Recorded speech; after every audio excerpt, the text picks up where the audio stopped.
From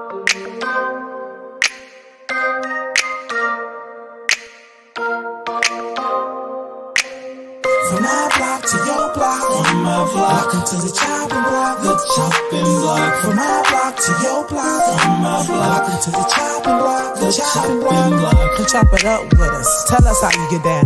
Oh, you produce music? How you perfect your sound?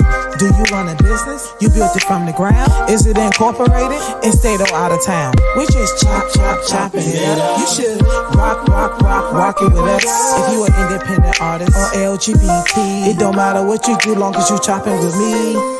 From my block to your block, from my block to the chopping block. We talking politics, religion. From my block to your block, from my block to the chopping block. We really wanna see your vision. From the east to the west, we chop it up. From the north to the south, come rock with us.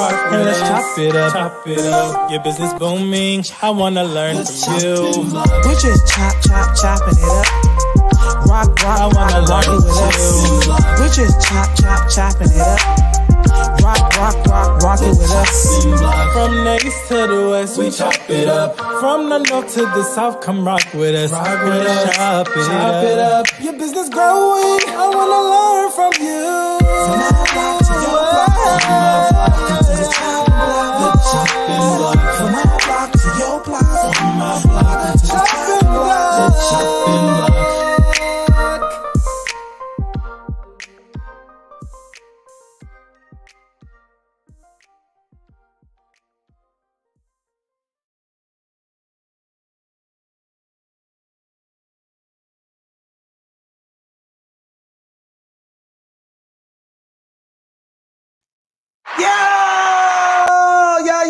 Yo, welcome.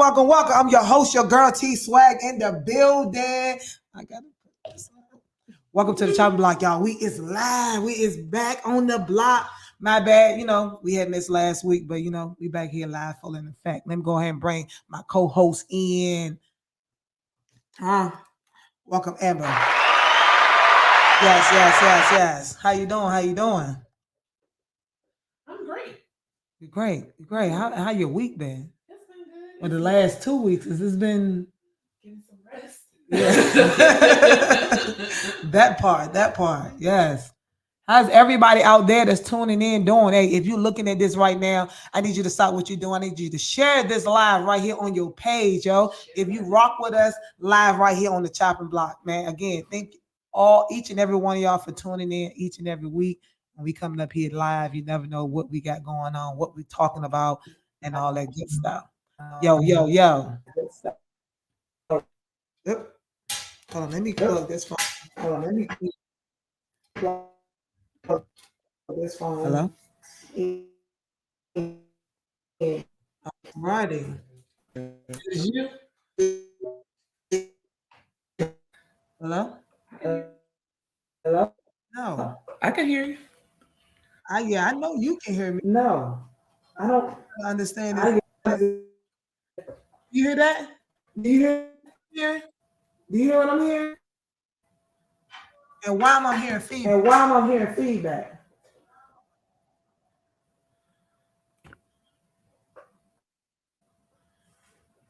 But it be. Is it you? Hold on, Amber. Might be. I need to mute your mic. Is it you? Hold on, Amber. Might be. I need to mute your mic. There you go. Thank you. Hello.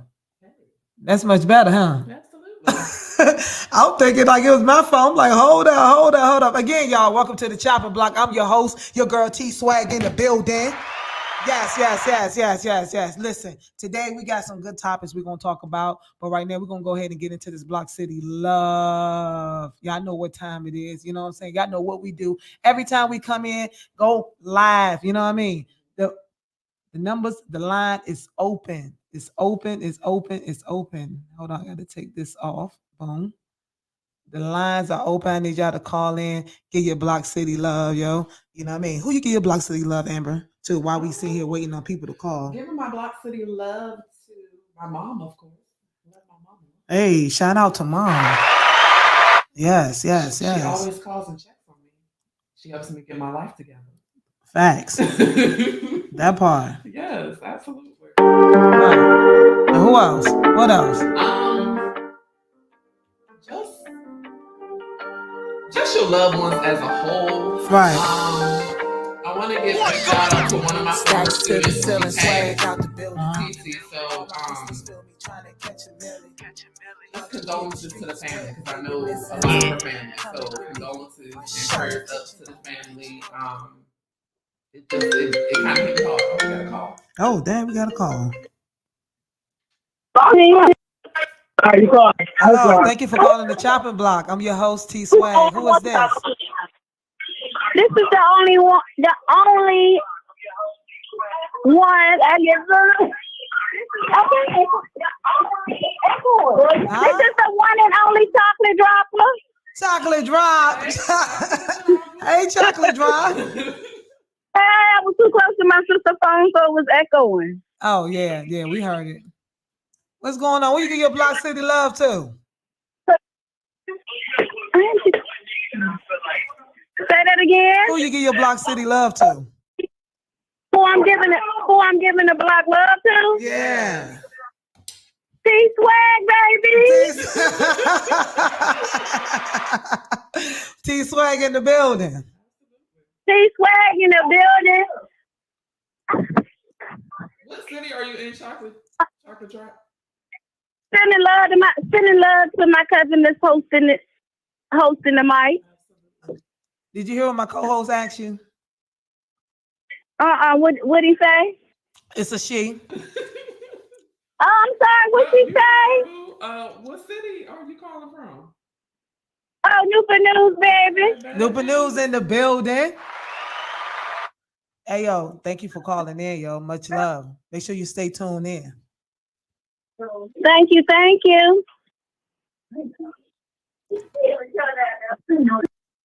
Hey, yo, shout out to my cousin Kelly, yo. Chocolate Drop, a.k.a. Chocolate Drop. I like that name, Chocolate Drop.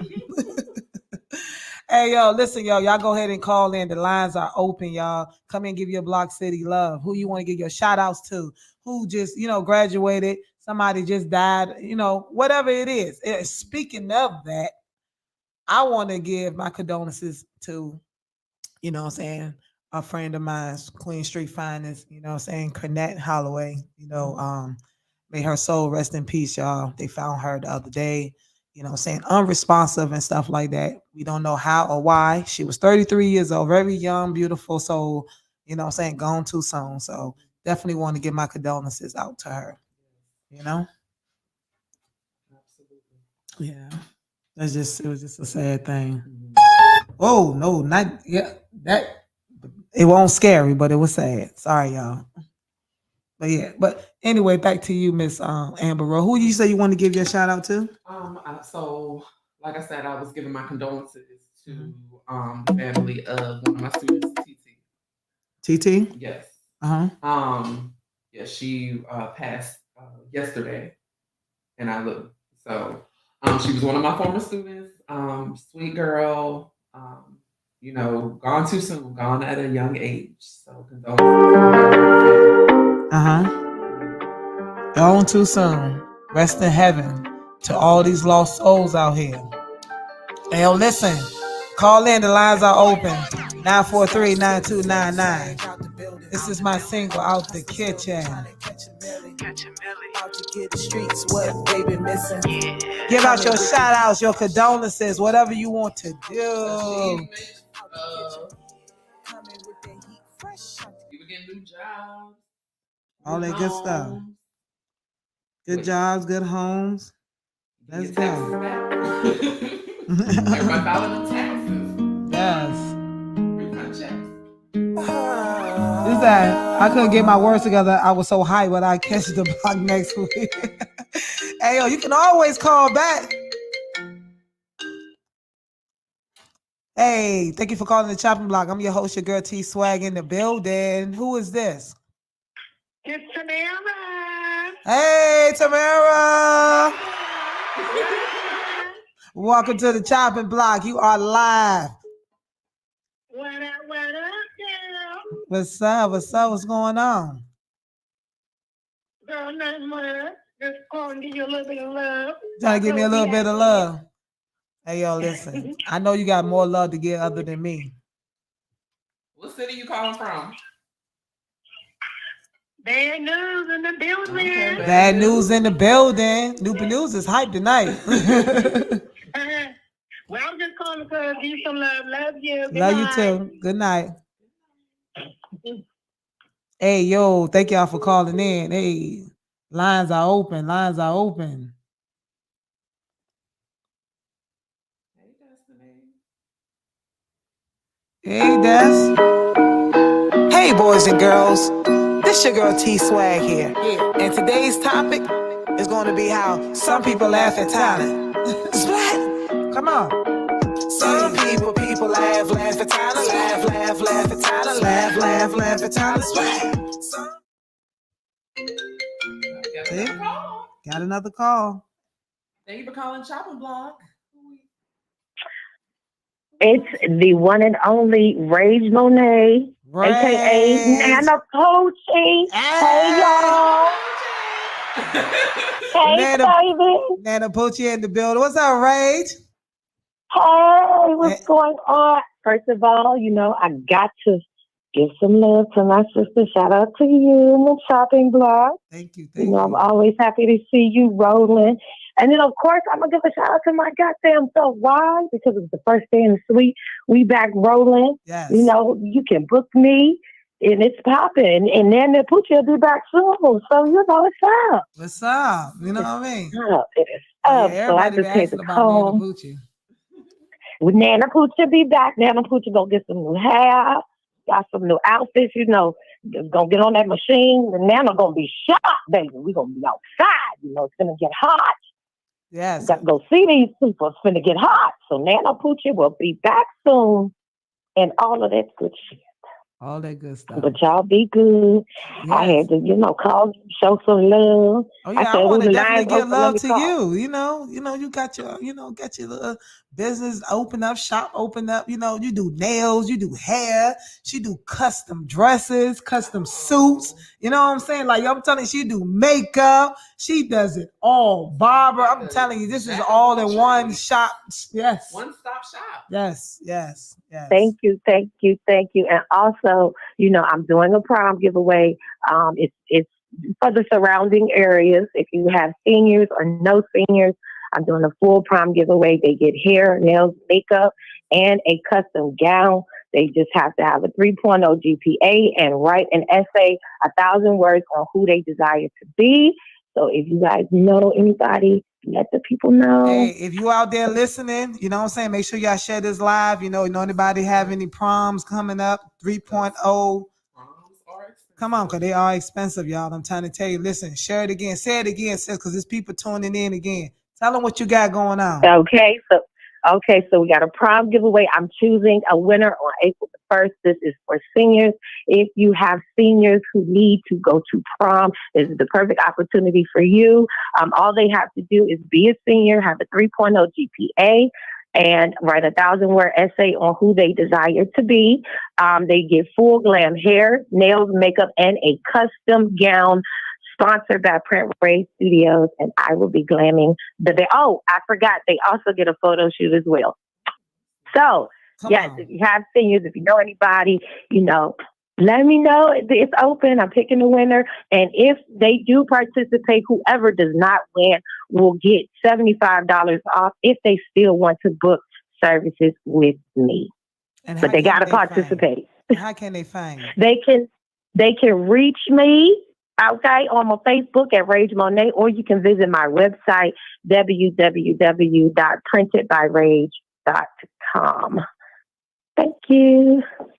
Thank you for giving back to the community. Exactly. Awesome. Yeah, absolutely. This is what I love to do. Listen, my sister tell you, she know I love to help people. I love to share. I love to give. So I'm happy to actually be close back again, home again. So we've been doing some things this year, y'all. So y'all be good. Have a phenomenal show. Thank you for taking my call. I love you, sister. And y'all be fabulous because you deserve it. Thank you. Thank you for calling. Bye. See you later. Hey, yo, listen, y'all. Make sure y'all share this live post. That was my sis Rage. I love you, sister, love you and too, y'all be baby. fabulous because you deserve. Oh, make sure y'all go ahead and share this because that was my sister Rage, aka Nana Poochie. Y'all know who tuned in last time on the show last year and stuff. She was definitely on here doing the Nana Poochie thing. But she is doing a whole giveaway for those who got prom. You know what I'm saying? You got a teenager lady out there that's got a 3.0 average. You know what I'm saying? Make sure you go back and look at this live because she is actually doing a whole the nails, the hair, the makeup, the custom dress. Like she is the shit, y'all. So if you got a daughter out there, you know what I'm saying, you're trying to save some money. You know what I'm saying? Go back and look at this live. She got some requirements. Huh? Yes. I said, have them write that essay. Yes, right there, 1,000 words, right? Yes. 1,000 words. 3.0. 3.0. I'm pretty sure it's some mothers out there would love to say that's like a couple of $1,500. They saving $2,000. You get a custom dress. You got it. You get it all for free. Nails. That's what she giving back. You know what I'm saying? Absolutely. She get looking out for the kids. You know. So again, if you got any seniors, juniors, right? It's juniors and seniors. You got prom coming up. My sis Race was just on live, y'all. She does tailor-made suits for women, men. She do tailor-made dresses. I'm talking about she do hair, nails, makeup, professional, everything. And right now she's doing something for you high schoolers. You got 3.0 average. Write a 1,000-word essay. 1,000-word essay. What you desire to be. What you desire to be. And get your prom paid for. And get your prom paid for. Save your mama some money. Take that money and take and go put it up for college or go shopping with it or something like that, you know, because it's expensive for this prom stuff. So again, make sure y'all share this post. Everybody that's tuning in, thank y'all for tuning in. Share. You know what I'm saying? That's how we're going to get the people aware, get people to, you know what I'm saying, go ahead and keep supporting us. You know? Again, we go ahead and move right on along. Yeah, listen, y'all, this Block City Love is still open for a little bit. You know what I mean? So y'all still can call in, give your Block City Love. Y'all just want to come and chat it up with us and stuff like that. But, you know, in the meantime, I'm just going to keep it moving, play my music like I've been doing. Hey, boys and girls, this your girl T-Swag here. And today's topic is going to be how some people laugh at talent. Splat! Some people laugh at talent, laugh at talent, laugh at talent, splat! Some people laugh at talent, laugh at talent, laugh at talent, splat! Most people be crabs in the bucket. Can't do what you do, so they hate on you in public.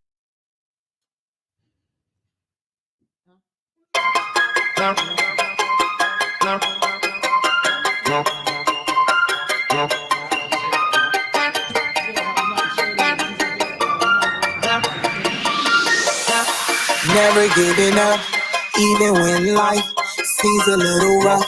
Never giving up, haters all around to try to. They must be only playing snippets. That's what I'm like. Why this thing keep cutting off? Oh my God, I got to pull up my own song, my own jump, not going on to these We're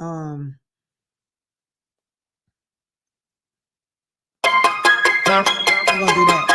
Hey, yo, call in. Give you a shout out, your condolences, your love. I'm your host, your girl T-Swag in the building. Welcome to the Choppin Block. We is live. I got my host, Amber Rose, in the building. Even when life seems a little rough, never giving up. Haters all around to try to hear me up. But what's needed in my life was a little bit of love. That's why I'm never giving up. Never giving up. That's why I'm never. See, this is what I'm talking about right here. Going to see you later.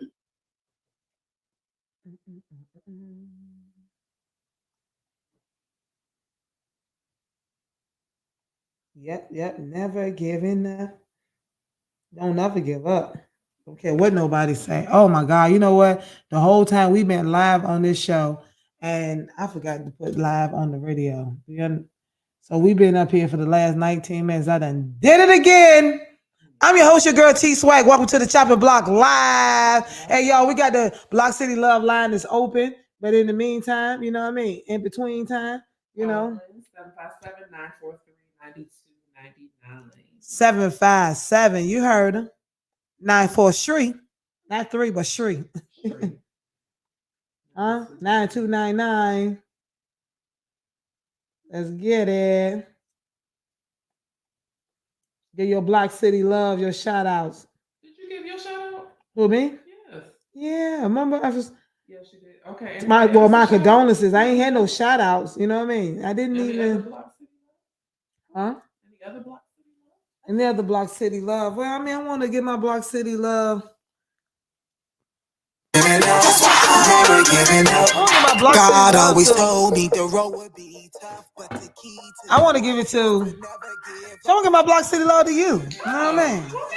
You know, like that. You know, the last time we was on the show and interviewing your friends and you know what I'm saying and stuff like that. Like it was just like it was inspiring and even with you guys and stuff like that. Like, how did the show? I didn't even tune in. Did y'all even ever do the show?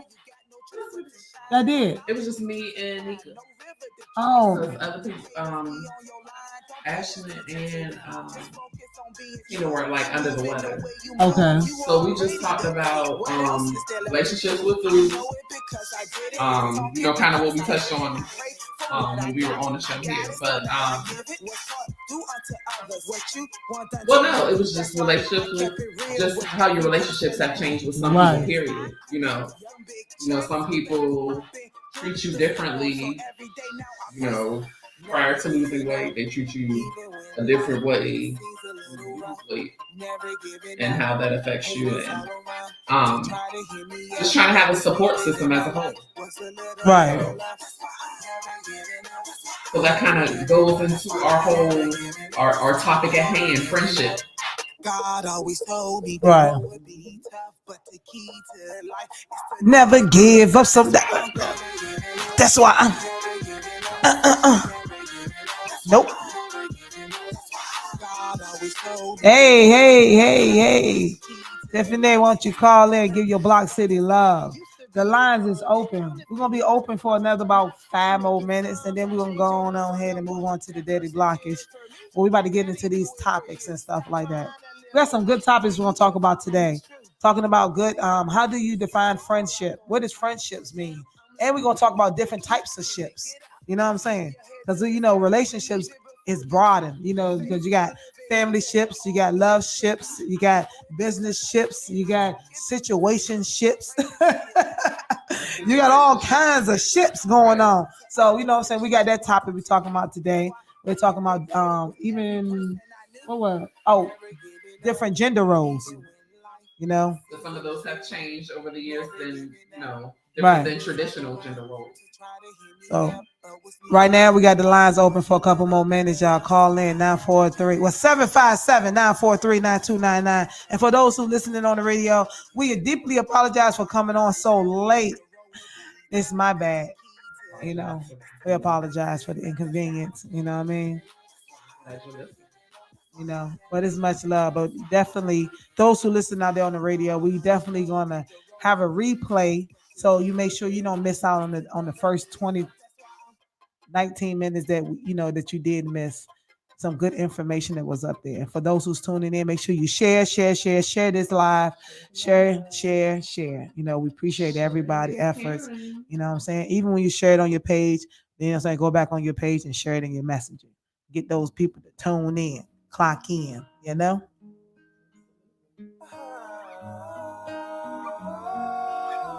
Yeah. I'm your girl, your host, T Swag in the building, and this is my co-host. And we just here live on the Choppin Block. We waiting for y'all to give y'all love in. What's up, y'all? Call in. What's going on? Come on.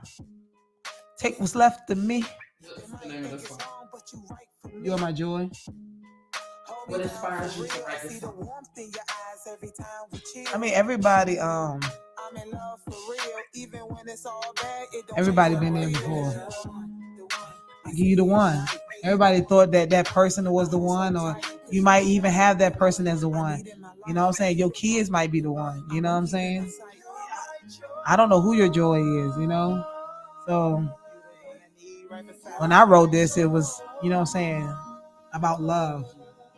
as in, you know, you and a significant other. Right.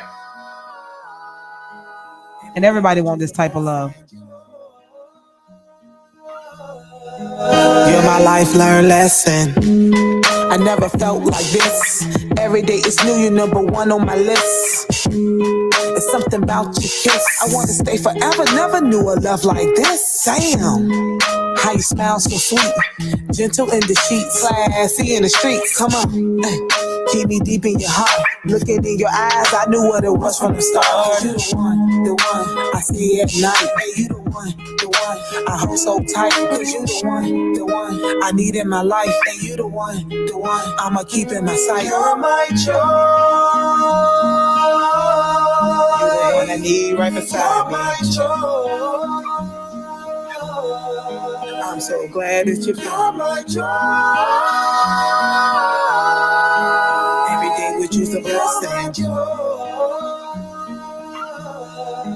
You're my life learned lesson. Yo, it's me and my nephew. Shout out to my nephew Takari. You know what I'm saying? That's him on the vocals on that, hitting them falsetto notes and stuff. You know? Give me your hand, I put 1,000 on your finger, not the money, the band. I'ma keep it $1,000. We belong in the sand on a distant land. You the one I see at night. Hey, you the one I hold so tight. Cause you the one I need in my life. And you the one I'ma make my wife. You're my joy. You're the one I need right beside me. I'm so glad that you're every day with you's a blessing.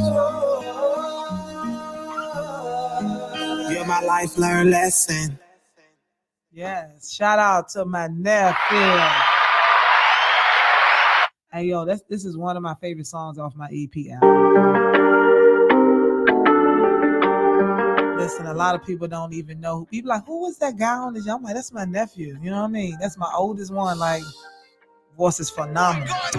Stacks to the ceiling, swag out the building. All my hustlers feel me trying to catch a milli. Out to get the streets wet, baby missing.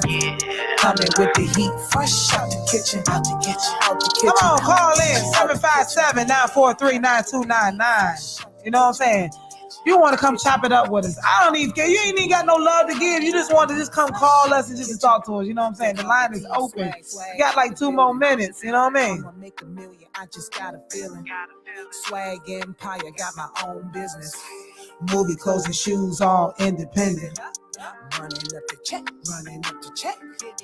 Give me my respect. Newest in the game, about to make a name. Hey, make sure y'all share this. Share. You know what I'm saying? Sharing is caring. Yes. Thank you for calling the Choppin Block. I'm your host, your girl, T Swag in the building. Who is this and where you calling from? It's KP. I'm calling from 804 area. All the way from the 804, baby. What's going on? Hello?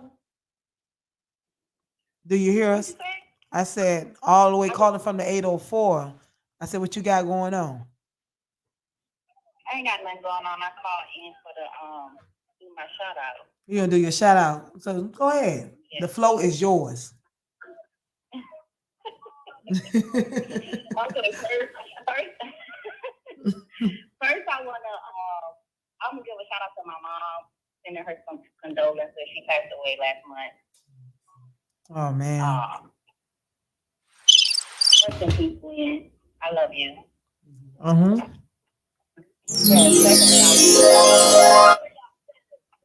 Go ahead. Yes. My condolences to your mom. Thank you. Yeah, you know, I mean, I don't know, you know, how that feels to, you know, lose a parent or anything, but you know, I'm pretty sure it's not a good feeling, you know. So definitely, you know, my shout outs to you for even having the courage to call up here on the show to even, you know, air that out. Thank you. So how you feeling? How you doing? I'm good. I'm good spirit. Watching the show. I see. Yeah, I appreciate you. You're welcome. Anything else you want to say? No, that's it. Well, thank you for calling Hey, in. so somebody just said, "Rest in peace." The White McKinley. Okay. Rest in peace. See, everybody's giving out their condolences. Like it's a lot of people right now are just like dropping, like I just said, rest in heaven to my girl Cornette Holloway. She just, she was just found unresponsive too to a couple of days ago. We have not yet, discovered why or what happened, but she was 33 years old. Like I said, I remember this young lady growing up as a little girl to this young woman, and now she's no longer with us, living on this crazy world that we call Earth. Yeah, go ahead. No, I was just saying, I was giving you my condolences. Oh yeah. So anything else you would like to say, sweetheart? No, that's it. Okay. Well, you go ahead and have a blessed night, and thank you for calling the Choppin Block. You're welcome. Thank you. Thank you. Take care. Okay, you too. If you think I'm playing, give me that. She feeling on the swag, loving what I'm saying. Hey, yo. It's a lot of rest in peace going on today, For real.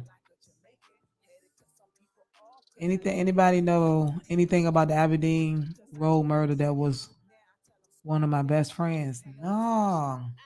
See, you know what? Honestly, I don't even, well, we're gonna hold that thought right there. Hello. Thank you for calling Choppin Block. Who you talking to? This is Turquoise, the sister-in-law of Miss Tawanda. Hey. Hi, family. How you I doing? am well. I'm doing pretty good. I just wanted to call in and just say I was watching you tonight. I had the opportunity to finally check in. You're doing an amazing job. Thank you. We appreciate you calling in. Yes. Do you got any Block City love? Anybody you want to give your love to? Yes, I would love to give a shout out to Ascension Counseling Services. So for all of those that are in need of therapy, by all means, reach out to Ascension Counseling Services. How can they reach out to you? Where can they find you? They can find me on ascensioncounselors.com. That's the website. You can also call 757-955-1355. We accept all insurances and self-pay options. It doesn't necessarily have to be with me, but we do have other therapists in line that are available to provide therapy.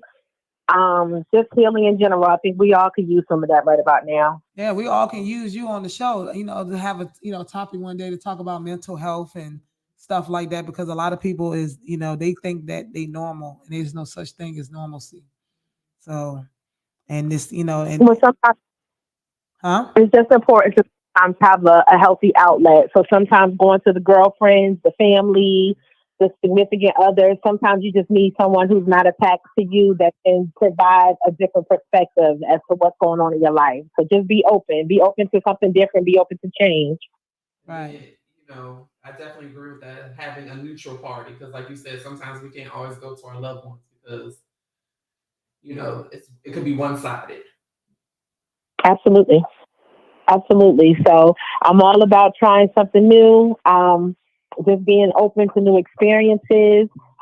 Praying is wonderful. Meditation is amazing. Therapy is awesome. So there's just things out there that you should just tap into. Just be open. Yeah, a lot of people need to be open. A lot of people not open though because they think that they shame to say that something's wrong with them mentally. Especially, I would say, like in the Black community, we've gotten better, but for a long time we wouldn't take on those counseling services. So I'm glad that you called in, Turquoise, to let us know there's other options out there. Absolutely. So if not myself, there are plenty providers in the 7 cities. I'm just going to shout out a couple of few. There's Defining Purpose, Counseling and Consulting. Cornelia Jones is amazing. She has Uplift and Inspire. Um, there's quite a few. Seven Summits Family Services. They're located in Virginia Beach. So there's quite a few providers out here. So definitely be open. Reach out if you need some assistance, some additional support. There's some folks out here that are willing to help you. All you have to do is just make the first step. Yeah, tell them what you specialize in, what you do. Well, I work with adolescents and adults. Anything mental health related, even if you haven't been diagnosed and it's just life stressors. Again, sometimes it's just a good idea to have someone who is not familiar with you, who doesn't know your backstory.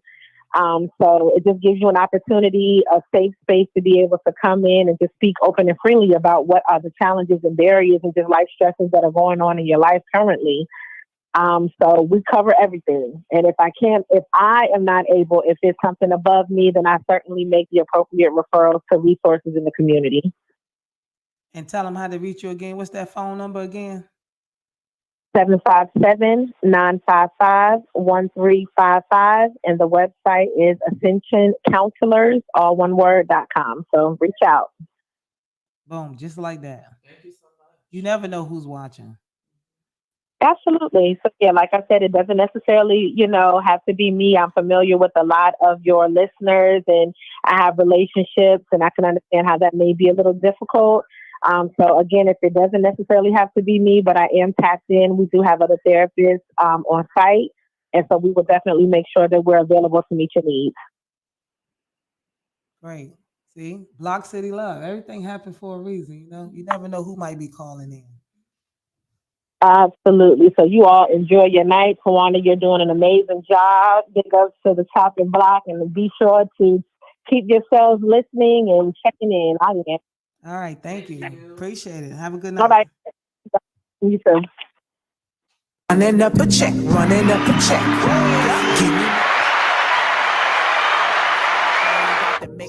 She definitely ran up that check.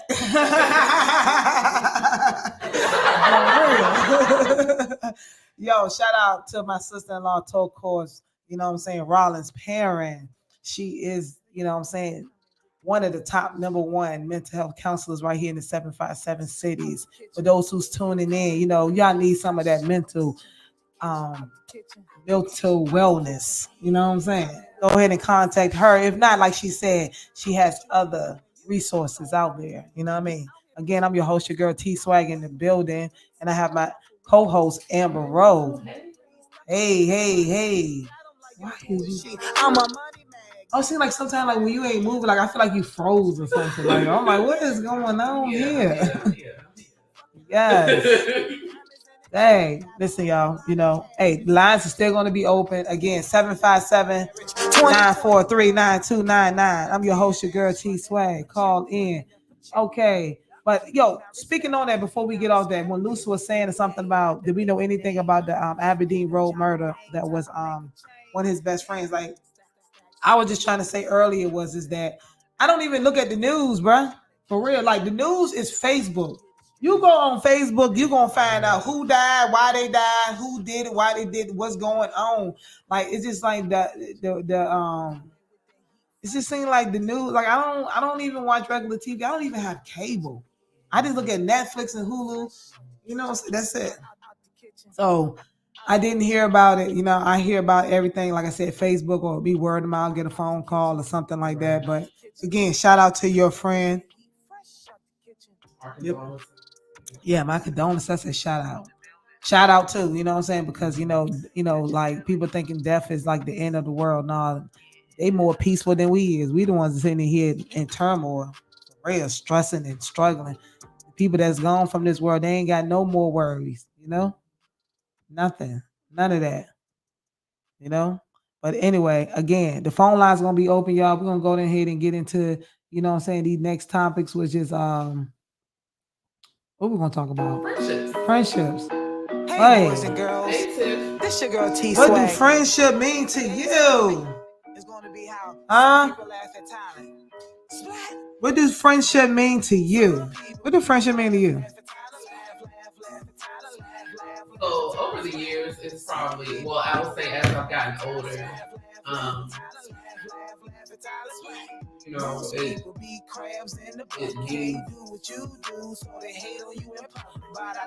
it's unconditional. I would say.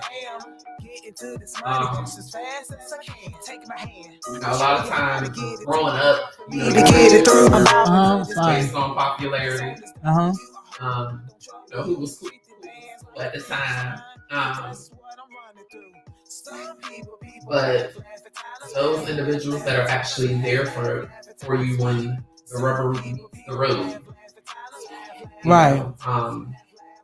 And someone said something to me years ago, and it didn't register until I got older. She said you would only have the amount of friends that you can count on, your real friends that you can count on your hand. And I would say I used to be one of those individuals because I wasn't popular or everyone didn't want to hang out with me. I would feel some type of way. But now it's like, you know, you call on those individuals that are actually your friend. If something happens, not the people that just hang with you, drink with you, go to the club with you. Those aren't necessarily your friends. Those would be, and then we classify different relationships as associates or something like that nature. So,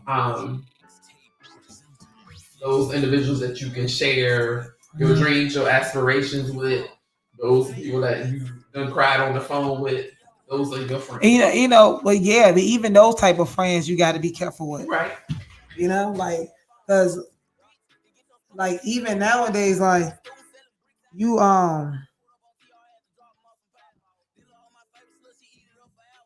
what in the world? I asked for an instrumental, but anyway.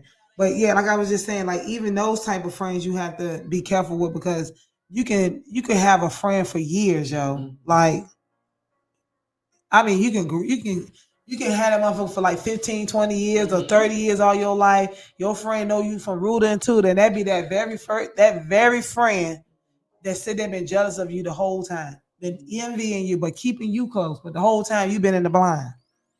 So that's, you know what I'm saying? So, you know, I'm just, you know what I'm saying? I feel what you're saying because it is friend. We do have friends like that. You have friends like that, I have friends like that, like you were saying. But I also have friends like I was just saying, like, you know. And I think a lot of times we think because we've known them for 15, 20 years, right? Longevity doesn't necessarily mean that's your friend. That's facts. So a lot of times we like, oh, I know them since the sandbox and this, that, and the third. That doesn't mean anything. And then a lot of times you've changed, like, you know somebody since the first grade. You're a whole different person from the time you were 6 or 7 right till you're 40. And then the dynamics have changed. And like you said, hey, Cece. Like you said, that individual may be jealous of you because of your success or what have you. They could be still in the same stage of life and you'd have moved on. And you're thinking, oh, because I've known them since the sandbox, that's my friend. That's my friend. And it don't be that, yo. Like it's like when we are kids and stuff, we are so naive and we are so blind to the fact until you start getting older and you start, you know, common sense and living life and knowledge and life, yeah. Starting you to open your eyes and realize the people that's been around you the whole time and the people that's coming new in your life, and you realize that sometimes it's people that just met you has more love and compassion and would do anything at a drop of a dime than a motherfucker that you don't know all your life. You know what I'm saying? So y'all, those out there who listening and stuff like that, you know, out there on the radio, out here on social media, YouTube, Facebook, what do friendship means to you? You know, like how do you define your friendship? And it's funny, my friend and I, we were having a conversation earlier, just talking about childhood friendships, and you know, I ain't gonna go into detail. Right. But it was like a middle school type crush type situation, and you know, I'm originally from Pittsburgh. I grew up, moved away to Virginia, and a friend from middle school, kind of reached out to me and was like, hey, why did we have a falling out or whatever? I was like, well, I'm just thinking, I moved, moved away, went to college, right, lived my life in Virginia. Child, she was talking about some boy from middle school. I'm like, that's over 20. Hey, yo, and that's what I'm saying. Like, yo, listen, people, you be surprised how your friends, your so-called friend, will hold on something that long. Right. And it's like I said, I didn't, you done forgot all about it. You ain't even I think about that shit. And then you got somebody bringing that shit up. You looking like, huh? Like who? And you're like who? Who? What? Like, you still thinking about that 20 years later. But that's just let you know what your friends like. That's why I got to be careful who I call my friends. Even people I have known a long time, like, because at the end of the day, it matters. You call your friend when you was younger because you didn't have a care in the world. You know what I'm saying? But when you become older and stuff, when you're trying to be better in life and do, things on another level and stuff like, or just trying to be a better you, period.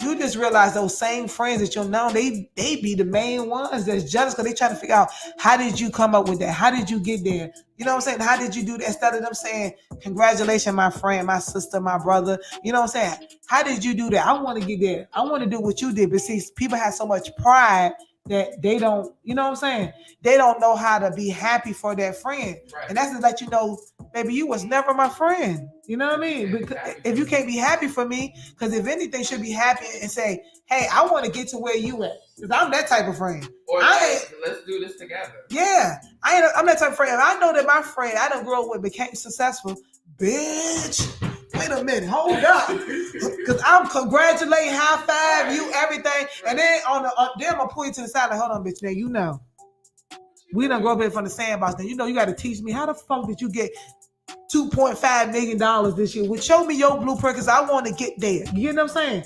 And there's no way in the world I should be jealous of you when we grew up with nothing. We grew up in the same sandbox playing, and now because you became successful, now I got to hate on you. Now I got to dislike you. Now I got to be despiteful and all of that, Now, okay, so I have a question for you. So what do you do about those individuals that don't want to share their success? If they don't want to share, Do you stop being a friend? No, because at the end of the day, like, they not sure. I kind of understand because, being a business owner myself and stuff. So sometimes, you work hard to get where you at. Okay. And you know what I'm saying? And, sometimes people don't want to just freely just give somebody the blueprint and it ain't going to take you, but this long to make you successful when it took me 10 years to get to where I'm at. You know what I'm saying? So people have their different reasons on why they don't want to share, you know what I'm saying, how they got to where, they got to. But if you were my friend, my true friend, like you said, you know what I'm saying, and if we was like that, then it shouldn't be no issue because, like, we friends. Like, if I become successful, I want you to become successful. You know what I'm saying? If I already got the door open for me and I see that you're in this, you know what I'm saying, that you're trying to do the same thing, why I cannot point you in the right directions or give you the resources to, you know what I'm saying, or set you in place. I'm not saying that you owe me money or I got to give you money to get you there, but to do everything, but I can give you the resources, the tools. You get what I'm saying? And a lot of people don't even want the tools. You know what I'm saying? A lot of people want they don't want the process, they want the progress. Right. You know what I'm saying? They don't want. So I get that aspect because then you think about your friends taking advantage. That part. So it's like, okay. But then you got to think about it, they're your friends and they're taking advantage. So it's just kind of, I don't know, y'all. What y'all think? Call in 757-943-9299. Give your opinion. You know what I'm saying? How important friends are for you. What do friendship means to you? You know what I mean? Right now we're talking about friendships. We're gonna dive even deeper, talking about different types of ships. You know what I'm saying? right now we on friendships, you know. So we talking about different types of ships, because you got the love relationships, you got love ship, you got friendship, family ship, you got business ship. You even got sometimes you in a situation ship. You get what I'm saying? And a stuck ship. You know what I'm saying? Sometimes your ship be stuck. You just be stuck and you can't get out of it because the motherfucker is so good, but it's toxic. You know what I'm saying? Them toxic relationships is bad, sure. What she say? I ended a 25-year-old friend almost 4 years ago, and no one ever talks about how any relationship that ends is hurtful, and we grieve even if we choose to end it. Yes.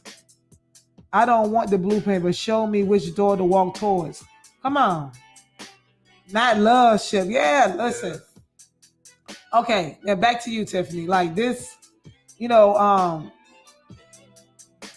years ago, no one talks about any relationship that ends in her. Listen, you know why people don't want to talk about it? Because people, it's either two things. People are embarrassed because they heartbroken and because they didn't allow somebody to play them or hurt them. You know what I'm saying? Or sometimes some people is just too fucked up in the head that they just can't express themselves. They can't talk about it. Sometimes it's because it could be sometimes like a death. Like if you're saying you've known somebody for 25 years and then it's like, we got to sever this relationship that we've had for so long and it's hurtful. So it's like, well, what do I do? How do I cope? And then it's just like, you're in a grieving process. Yeah. Regardless of how toxic it was. Right. Then she's like, so you don't want the blueprint, show me which door to walk towards. Hey, listen.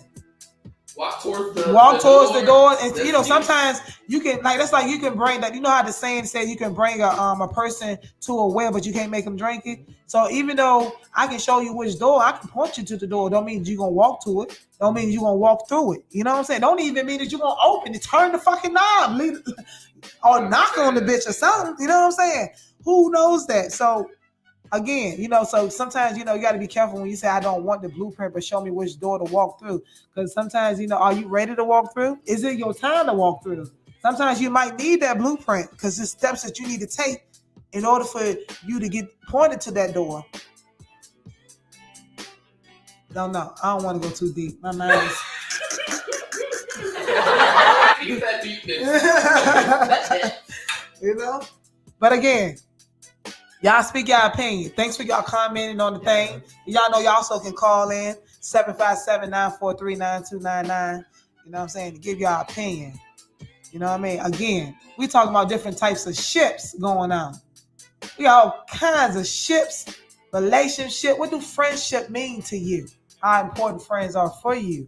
These are the topics we're talking about right now. You know what I'm saying? Different types of ships. I like that. I'll tell people all the time, man, we got a whole lot of ships. Either our ship gonna sail or it's gonna freaking sink. It's up to you, player. You know what I'm saying? It's up to you. And sometimes, sometimes our ships ain't meant to sail together. So that's why we sink. You know what I mean? Meaning that, we are not on one accord. You know what I mean? It's okay. Sometimes you gotta try to hold on to relationships that, it's okay. Sometimes you just have to be okay with letting it go. Letting it go. Yeah. Rather, any type of relationship, business ship, friendship, love ship, situation, family ships, family. I just want to think, which one is the worst? Love ship or family ship? Because, they both can cut you deep because they both close to you. They both know so much intimate and personal things about you that they can love you, and it's like almost they can break you, make you. Not gonna say make you, but they can kind of break you. You know what I mean? I don't know. I found a lot of friendships were one-way streets, and I didn't know until it was too late. And it does hurt when you're being genuine, but the other person is low-key envious. Yeah, that's scary. It's very scary. That's scary. You know what I'm saying? When you having envious people, you know what I'm saying, beside you the whole time. That is weird. You know what I'm saying? The whole time you've been sitting in this person's life, in this person's space. This person been in your space and the whole time they've been envious. How can somebody be around you all these years and feel that way? How can you even stomach or even like I can't be around, so I can't even do it. I can't be fake and just constantly be around you for years like that, yo. No, that's just not happening, Captain.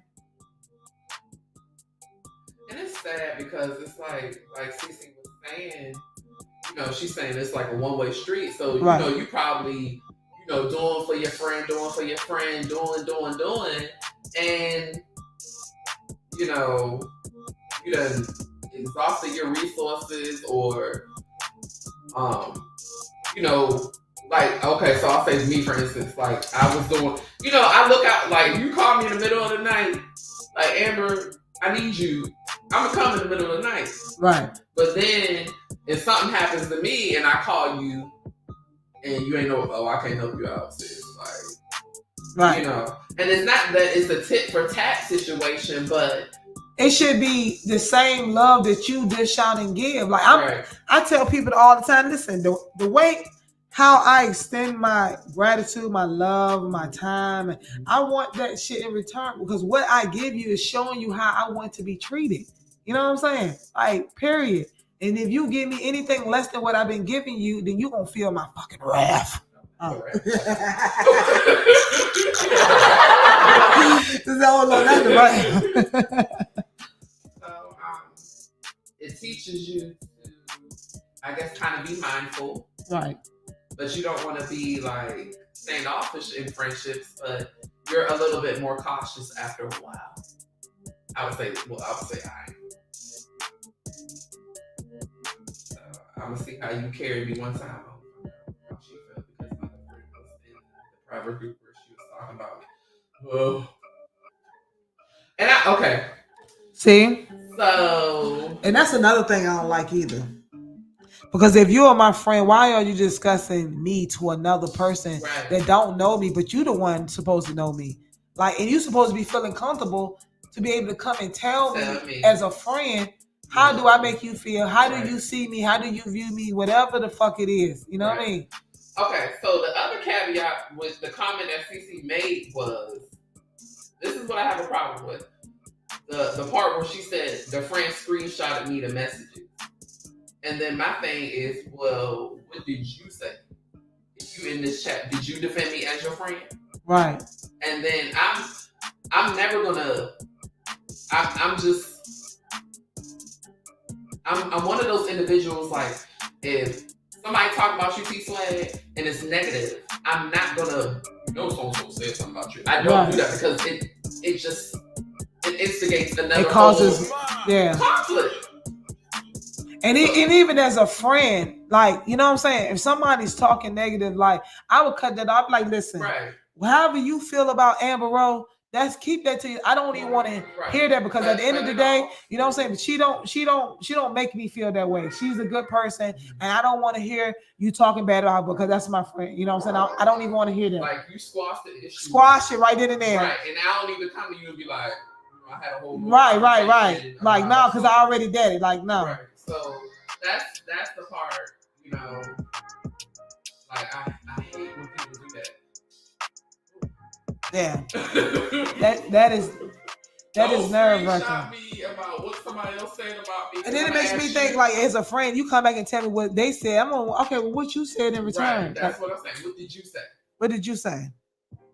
Fuck what they said, because I don't give a fuck about that. I give a fuck of why did you entertain that conversation instead of dating it. Right. Like, no, So, yeah, tell me about what nobody else said about me.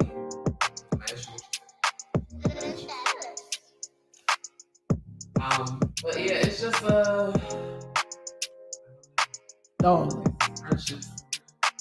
and that's why like this is 2023 and it's sad.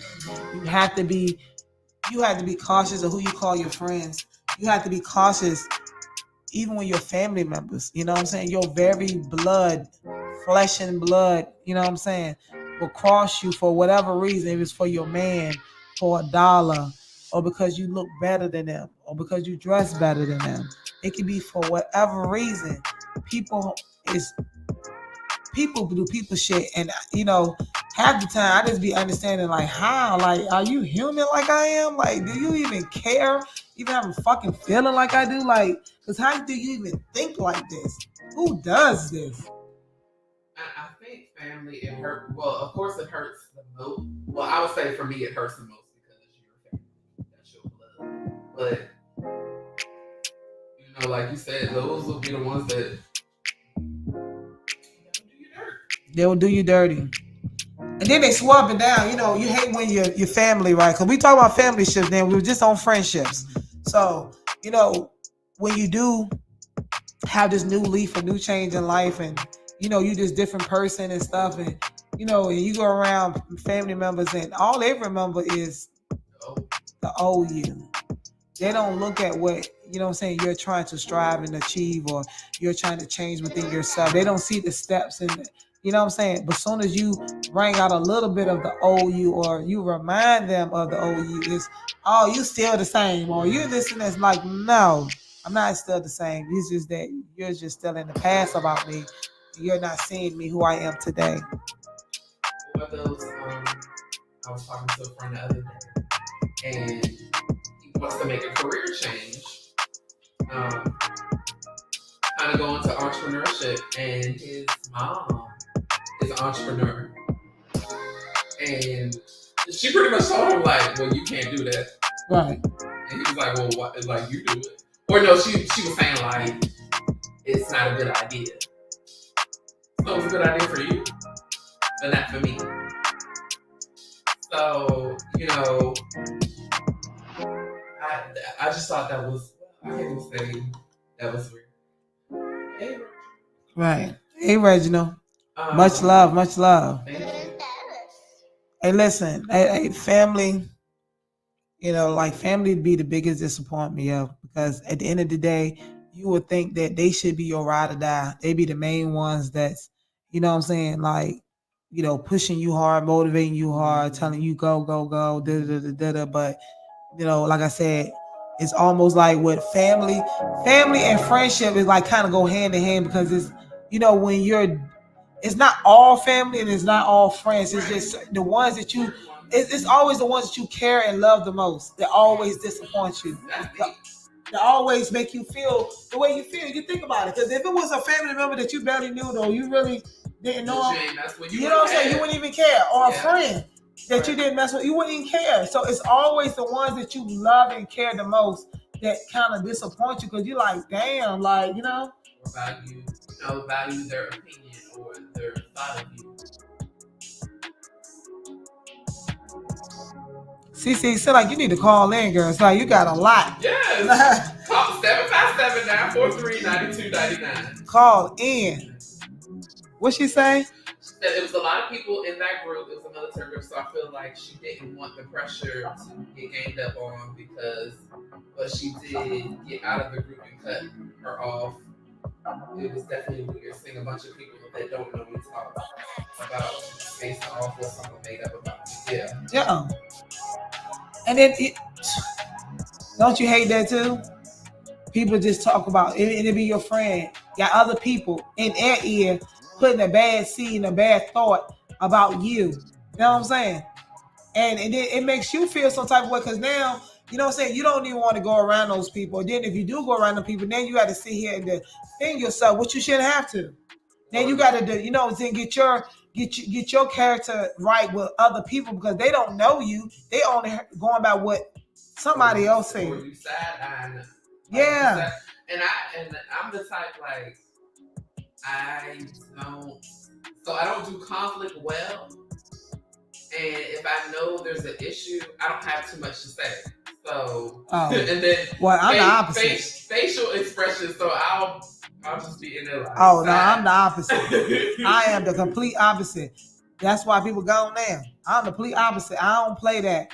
Like, you're not about that, you know what I'm saying? Like, that confrontation, I'm the biggest confrontation person you can get in with. I would argue you down, debate you down. I would joke you down. I would beat you down. I would do whatever it is to keep your ass down off of my motherfucking ass. Whatever it is, we could go battle with I'm just that type of person. I'm about that life. You know what I'm saying? I'm just like that. You come with me with that confrontation, I'm gonna bark back. I'm gonna be like a pit bull. I am not like Jesus. I'm not gonna turn the up cheek. I'm not gonna be the bigger person. I'm gonna be the bigger person. I gotta tell you about your ass. You know what I'm saying? And then I'm going ahead and tell you know what I'm saying, be the bigger person. But I'm the type of person I can do that. I you know what I'm saying? I don't have no problem. Say, oh, I ain't got time. I ain't got time for it either. I got time in that moment. Then after I finish, I'm done. I got time for that. You got milk? Got milk? For real. I'm telling you, like, for real, people, listen, I can be the sweetest person you ever meet, the coolest, laid back. You know what I'm saying? But you come with me raw, I'm a rah. Because I ain't Jesus. I ain't never said I was. You know what I mean? I ain't gonna turn the other cheek. Listen, you smack me on my left, I'm gonna smack you on your left and your right. Might give you an uppercut too. That's the type of I'm coming 10 times hard. I can't do it. I'm sorry. I'm being honest. I am not the type of person to do that. I can't. I have to say what I have to say, what's on my mind. You just because that's not fair. I feel like you got a problem with me, you say what you got to say, and you trying to shut me up because you don't like how I'm saying it.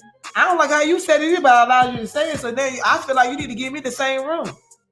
You know what I'm saying? You don't give me that same room, then we got confrontation because then I feel like you're over talking me and all that. I ain't had that either. I can't do that. I'm sorry, Charlie.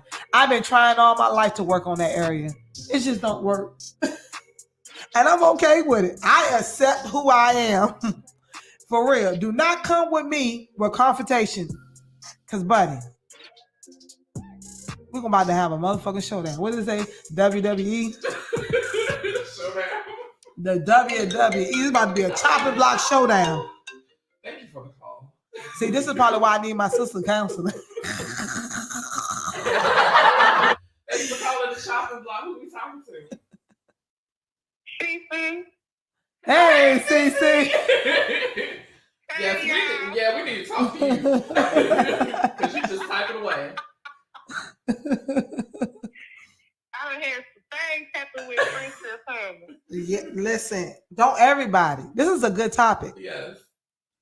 Yes, it was. Because, like, a lot of people don't get the basis of friendship no more. Like, they feel like it's a use or I gotta give or something like that. Like, and you was right, touching on something earlier, like, it don't even always have to be what you have for a person to be jealous of you. It could be who you have. Yep. And that's scary too. Like, I had a friend that we was planning on going on a trip for our birthday, and everything was all hunky-dory. We was on like a three-way with our other friend. And it got to the point where I was like saying, like, okay, well, we gonna do this, that, the third. And she was like, well, everybody ain't got it like you. I can't do what you doing and this, that, the third. So I was like, we could just plan it accordingly. And when everybody got the money to do it, we can get it done. And this shot back at me and said, well, right. I don't have the leisure of laying on my back getting what I need like you do. Oh. See? And it hurt me so bad because I was like, well, damn, you supposed to be my best friend since we was like 5 years old. Throwing shots. Throwing shots like that. See, that's crazy. Throwing shots. And the whole time, she probably been throwing shots the whole time. You ain't never pay attention to that day. Because I'm being a genuine friend. Looking out for you. Sending customers to you because you're bad hairstylist. Don't get it twisted. I'm giving real love. Right. But on the flip side, you gonna say something like that to me, and I would have never said nothing like that to her. Right. Yeah. See, this just let you know, yo, that was just ain't one number, just the universe, one number God, just trying to just show you who this person was. And like really I said, you probably was getting all kind of warning signs before, and you just wasn't paying attention, And that's another thing. Sometimes it's not even a friend fault. Sometimes it's our fault for keeping people around in our circle and our space because we do not pay attention. That's true. And then, like you said, when I'm a friend, I give 100%. Right. And I expect that back. I expect it back. Yep. I'm all in with you. I'm in that paint with you. Yep. Yep. You go turn around, you move in your place. I have you set up and stuff. Then it was turn around and me turn around when I need you. you got every excuse in the world. Like, come on now. Every time. Right. You know what I'm saying? But every time you into something, every time you need a open ear, advice, money, a love, a shoulder, whatever it is, I'm there. But turn around as soon as I need you. Can't be nowhere to be found. Nowhere. Ain't nowhere to be found around. Like a ghost. And then you have them spicy friends. I had to let this friend go because that's why I say I feel like I'm naive in friendship. So I done gave up. Don't give up. Don't give up. Don't give up. She came to me and was like, "Oh, your homegirl dating my ex-boyfriend now. That, you know, I feel like you need to tell her he's abusive or whatever." And I do remember that when they was together, he was a little, you know, hard towards her. I don't know about the hold down abuse part. So I caught myself like warning her, like she said. Come to find out, she come to me and was like, so he got put in jail and I got his Facebook password and she been trying to talk to him the whole time. And I'm like, that's stupid. She using so you. You don't have me warn her about the man, but you turned around trying to sleep back with the man. Right. Yo, listen. Ain't that weird? That is weird. People are weird. Just conniving. That was the weirdest situation I ever went through as a friendship. Like, I cut her off so fast, I couldn't even blink fast enough. I couldn't even blink. How you doing stuff like that? So if this girl would have never got this man password, you would have ruined that relationship just so you could be back with this man. Do me. Crazy. Yeah, that's crazy. But don't give up on friendship, Cece. It's just Don't give up on one friendship. That one? No, she was saying period. I was about to say that friendship got to go. No, because she said earlier, she said, no, because I be like that too. Like, no new friends. That's what you be. Oh yeah, I mean, I do that too. Yeah, I do that until I meet somebody else, and then I put my trust in people. Like I be meeting a lot of people now and stuff like that, and I even be testing people. You know what I'm saying? Is that sad? Like, no, I even play the dumb role. I play the dumb role, broke role. I play all kinds of roles just to see where people's mindset is at. You know what I'm saying? Right. What would they do? You know what I'm saying? You got to, because people crazy and you don't know who you're around. Yeah. And they be quick to tell your business too. You got to play the I'ma tell you this and act like you only know role too. Right. It just be. I'm done with friends, y'all. I picked the wrong one. You picked the wrong one.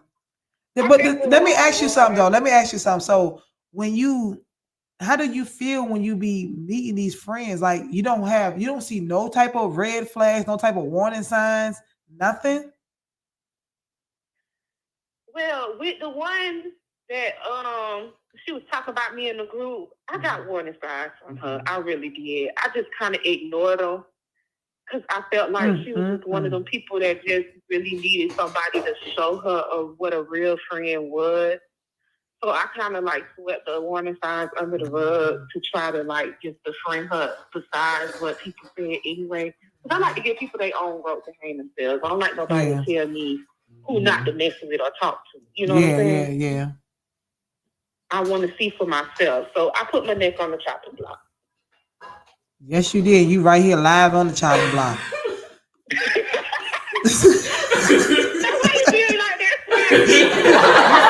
You said it. You set yourself up. You go to pass. I just got you.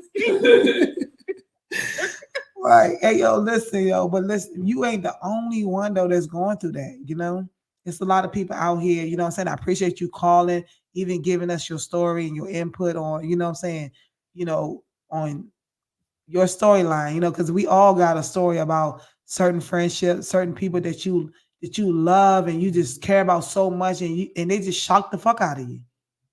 You're like, what? Right. It's almost like a heartbreak. That's why I don't know what's worse. Sometimes love ship, family ship. What is them two? Good Google it. Love ship, family ship, friendship. Like you love friendship, family ship, like you love them. You love these people, yo. Friendship and family ship, two fuckers. Them two F's. The two F's. Friendship, family ship. You know what I'm saying?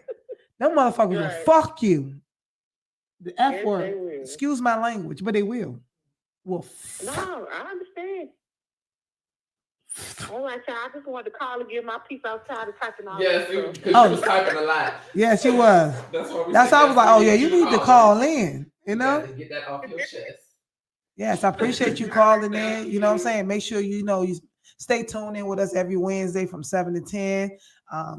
Thank you for sharing and again calling in, sharing your thoughts and your opinions. Y'all have a good night. Yeah, you got a friendship over here at the Choppin Block. Yes. Okay. Yes. We good friends. Yes. Friends to the end. Yeah. Bad. All right, lady. All right. Hey. Shout out to CC for calling in, giving her opinion on our friendship. Got a lot of those. Crazy. You ever been in one? You had a crazy friendship? She did something or he?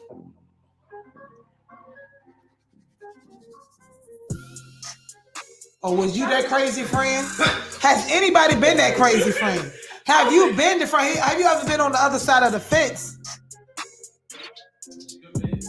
I don't think anyone, if they're crazy, they might admit they was a crazy friend. But you never had to cut nobody off or... I told you about the child, the middle school child. Yeah, but I'm talking about as an adult. I'm trying to... Ain't nobody ever cross you? Or you ever been on the other side of the fence? Hey, for those who listen, make sure you share this live. Thank you for tuning in. So we're talking about different types of ships. You know what I'm saying? Relationships. You got business ships, friendship, love ship, situation ships, family ships, all kinds of ships. Either they gonna sell or freaking sink. But listen, the lines is open. 757-943-9299. Call in and give us your opinion on different types of friendships. We're talking about friendships and family ships right now. We haven't even dived into the relationships. So I'm gonna talk about this. So I did have a falling out with a friend that was petty. And I'm stubborn, and that might be the Taurus. I love Tauruses.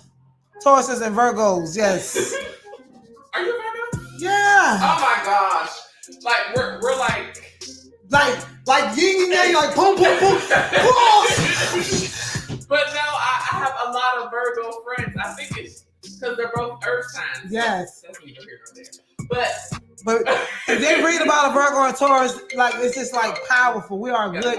We make good love ships, friendships, everything. And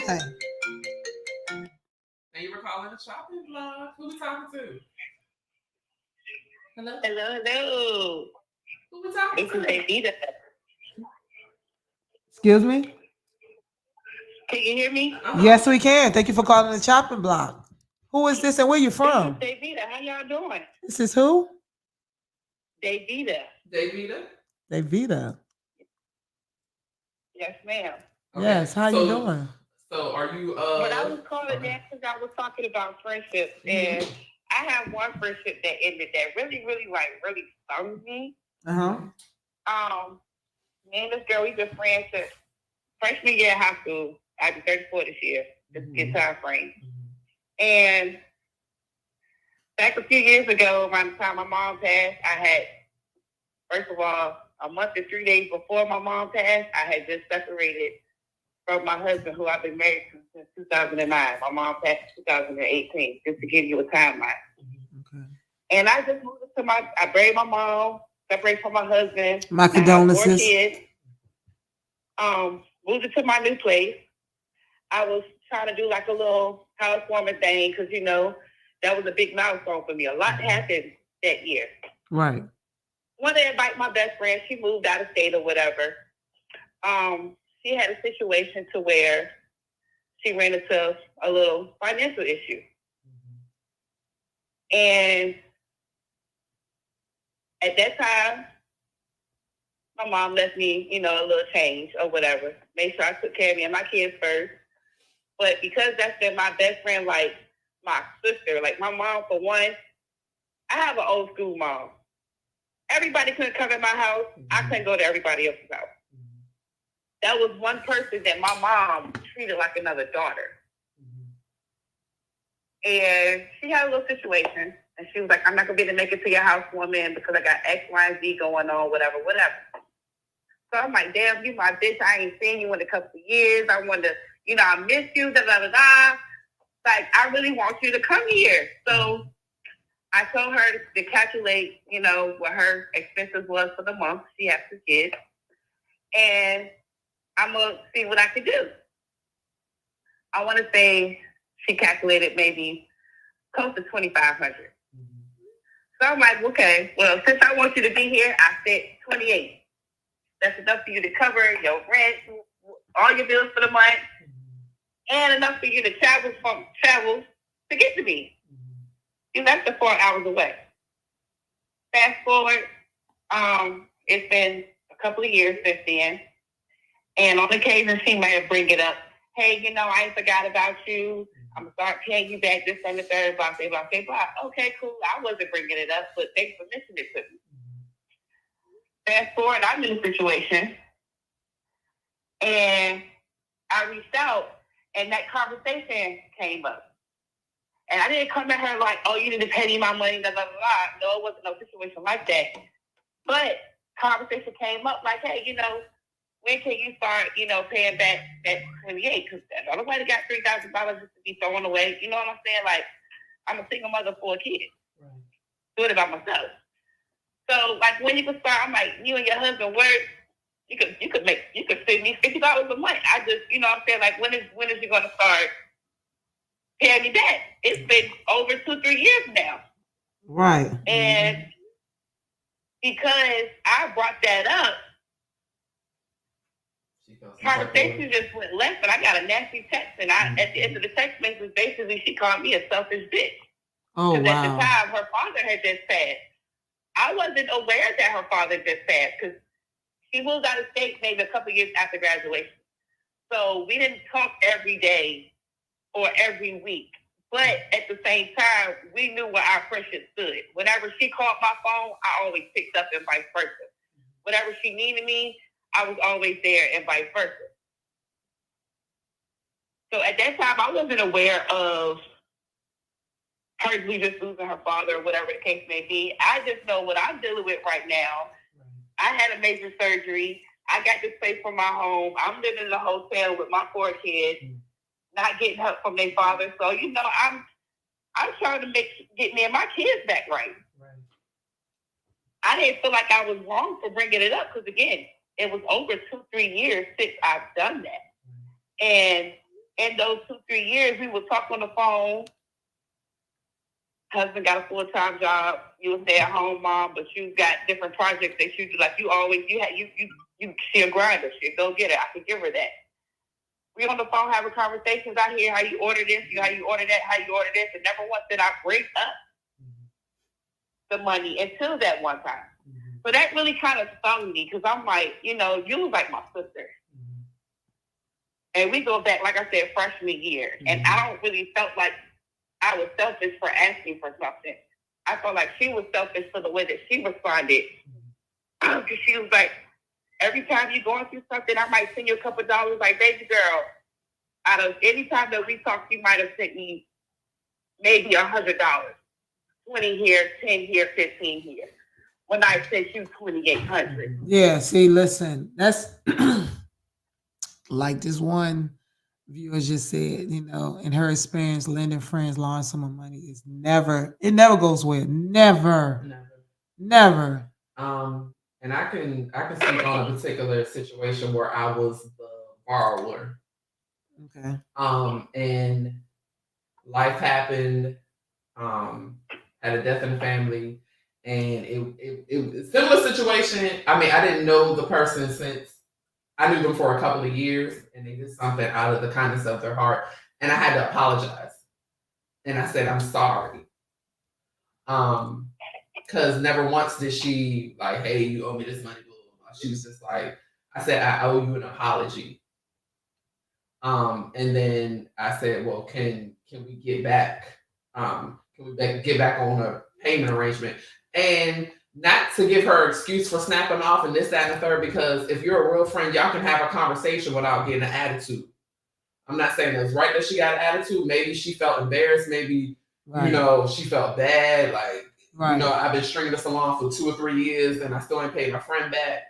And that could have been the defense mechanism. But, like, literally, I just dealt with this situation where I had to, go back to that person and apologize and be like, I'm try to make this right because you've been a great friend, mentor, all that to me. So, and then like CC, I mean, and like CC said, that's commenting. She was like, just limit the borrowing of money with certain situations. Like if it's, what I've learned, and another mentor told me this, if it's something that you don't necessarily need back, then lend it. But give it. But if you need it back, then don't lend it because you might not get it. Right. And, yeah. So I mean, and unfortunately, I'm sorry y'all not friends anymore, but sometimes it's a lesson learned. Yep. Oh, it's definitely a lesson learned. That's the first. I'd rather, just like Cece said, I'd rather for them to be mad. I'd rather for my friend, family member, whoever, you could be mad, suck your teeth. You can, I know she got it. She don't want to give it to me. Whatever you might think. Right. Baby, I still love you. I'm just not giving it to you because I don't want our friendship or whatever ship we got to motherfucking sink. Right. I wanted to continue to keep floating, keep selling, or whatever they're supposed to be doing. So that's how I'm not lending no friend. I ain't fucking you. Excuse my language. But what I look like? Giving somebody $2,800. I ain't even laying with you. That so far, and then like her kids, I consider them like my godbaby. Right. So it was like to me that was I have a big heart, and especially when it comes to kids, and they life about to get cut off. Like if I could help at that moment, I did have it to help. I didn't have it, but I did have it to help. Right. But we also had, stipulation on that help from the jump, from the beginning. So it's like, and after 3 years, like I said, I never brought it up. Right. And then the one time we did speak on it, I didn't come at you in no negative way. Right. Like I said, it's Yeah. That was an expensive lesson, a very expensive one. Definitely. Yeah. But thank you. I just want to get that off my chest because that's actually the first time I spoke about it, and this happened over a year ago. As far as that ending conversation. Well, I'm glad that you, share your story right here on the Choppin Block Live with us. We definitely appreciate it, because at the end of the day, it's you ain't the only one out here that done fucked up. Excuse my language again, but I'm just keeping it real. This is what my show is about, You know what I'm saying? We just, it's no filter, you know what I mean? And there's no shame in your game. You shouldn't be ashamed about what you go through, who you are, what you are, you know what I'm saying, or who you trying to become. You know what I mean? This is right here on the Choppin Block where you can just be yourself, express yourself, do whatever. So I appreciate you again for calling in and, and sharing your story about, your experience with a particular supposedly friend. Thank you. Y'all enjoy the rest of your night. Oh, you too. Now that ship has sunk. Now it's time for you to find some stronger boats. Oh yeah, of course. Yeah. You got friends over here on the Choppin Block. Yes. Thank you for tuning in and thank you for sharing. All right. Hey. Man, that was crazy. A whole $2,800. That was half of your income tax check.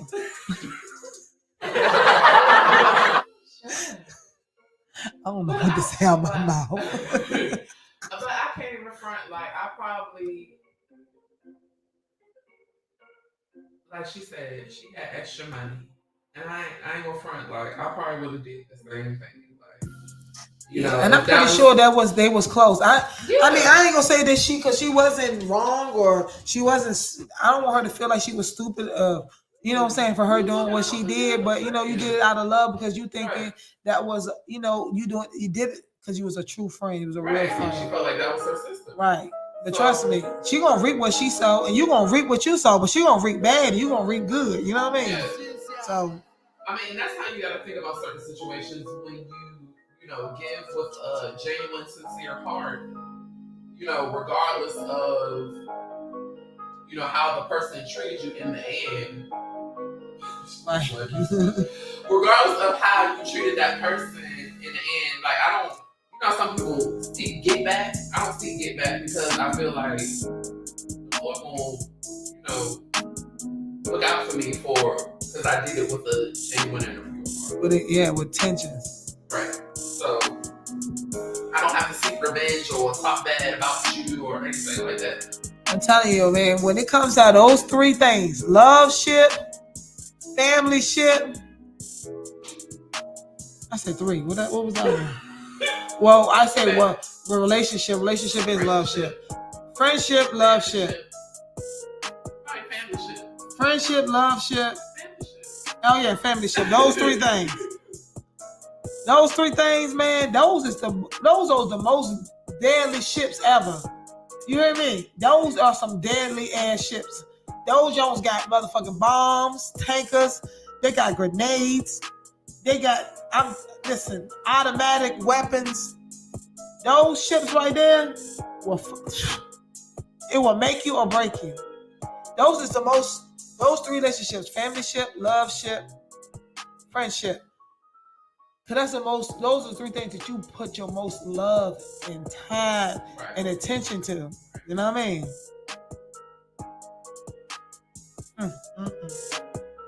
Will mess you up every time. Hey, y'all, call in 757-943-9299. We're talking about different types of ships.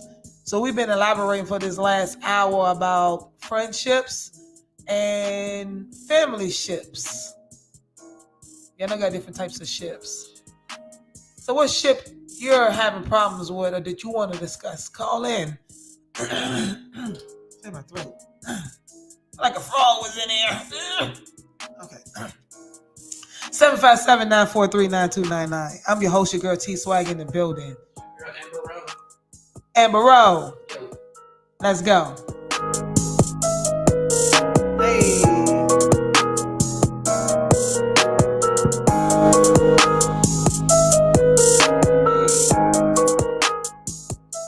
So we'll move on along. Talk about. So we done touched on the topic about family ship, courtship, relationships. What else we got? We got business ship. So we say friendship, family ship. We got business ship. Business ship, love ships. What else ships? Situation ships. You ever been in a situation? The ship just wasn't built for it tough. It just didn't last. You know, I call anything less than a year a situationship. Anything less than a year. How can you say a relationship? What relation we had other than talking? Oh, for real. That's a situationship. That's a happened ship. It just happened.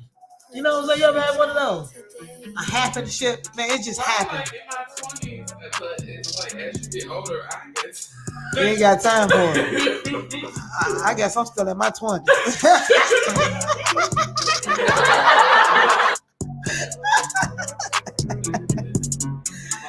Oh, shit.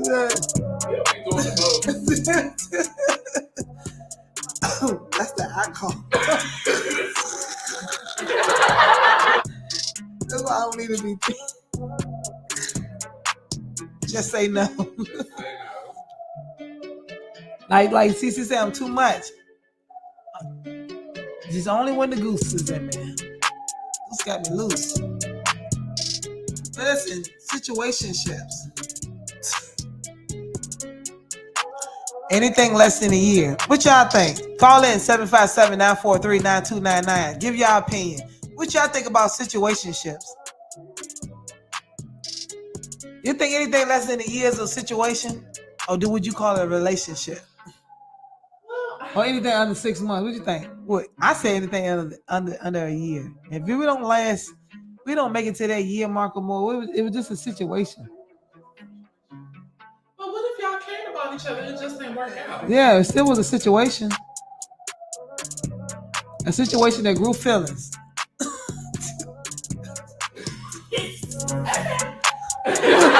I don't know.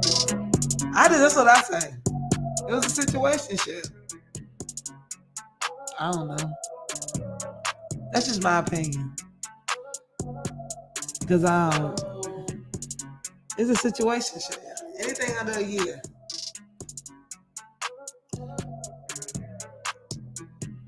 So if it's over a year, it's a relationship? Yeah. It's under a year. What we built? Like, you may not have built anything in a year, though. Some people be together for... Yeah, but we make it in a year. Going into the second year, we were trying to build into something. The first year, we was growing to build. The growth ain't never stopped. The growth stopped like a plant. You know what I mean? You know how when that thing sprout out the ground? If you think about those people that have been married for 20 years, they get a divorce out the blue. Right. So that may not have been a relationship. My friend said this. She said there's plenty of people married in relationships for 10, 15, 20 years. Right. Ain't no growth. Ain't no who? Growth. 15, 20 years? Yeah. Why it should have been a lot of growth. Right, it should have been, but you got a lot of people that in marriages for years. And stuck in the same cycle, in the same routine, like a matrix. They did nothing, they ain't grown, they ain't built nothing. They ain't did nothing. They just in a relationship. In a relationship. So that could be a situationship. Right. Yeah. Mm-hmm. Sometimes, you know what I'm saying? Sometimes you just be in a situation. You just be in that joint and y'all just vibing, and next thing you know, and you thinking something gonna go away, gonna go somewhere, then about 3 months, 6 months down the line, the flame then died out. It was just a situation. It was hot and burning at the time, but then the flame done cooled off. You know? And then some people still try to stay in it. Right. After the flame done went out, you still trying to spark the damn shit. Ain't nothing but ashes over there. How can you re-spark ashes? How? You know? So we always in situationship. Listen, y'all. Listen, you want to text? Whatever. You want to talk to me? Call in. I already know I'm live up here on this show. Text me. That's it.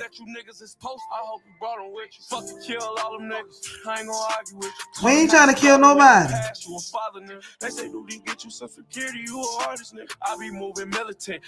Okay, so what you think about business? Because you was talking about business, touched on business ships and stuff. Oh, business ships. Oh, man, having relationships with business ships. There's a lot to talk on that. I don't know.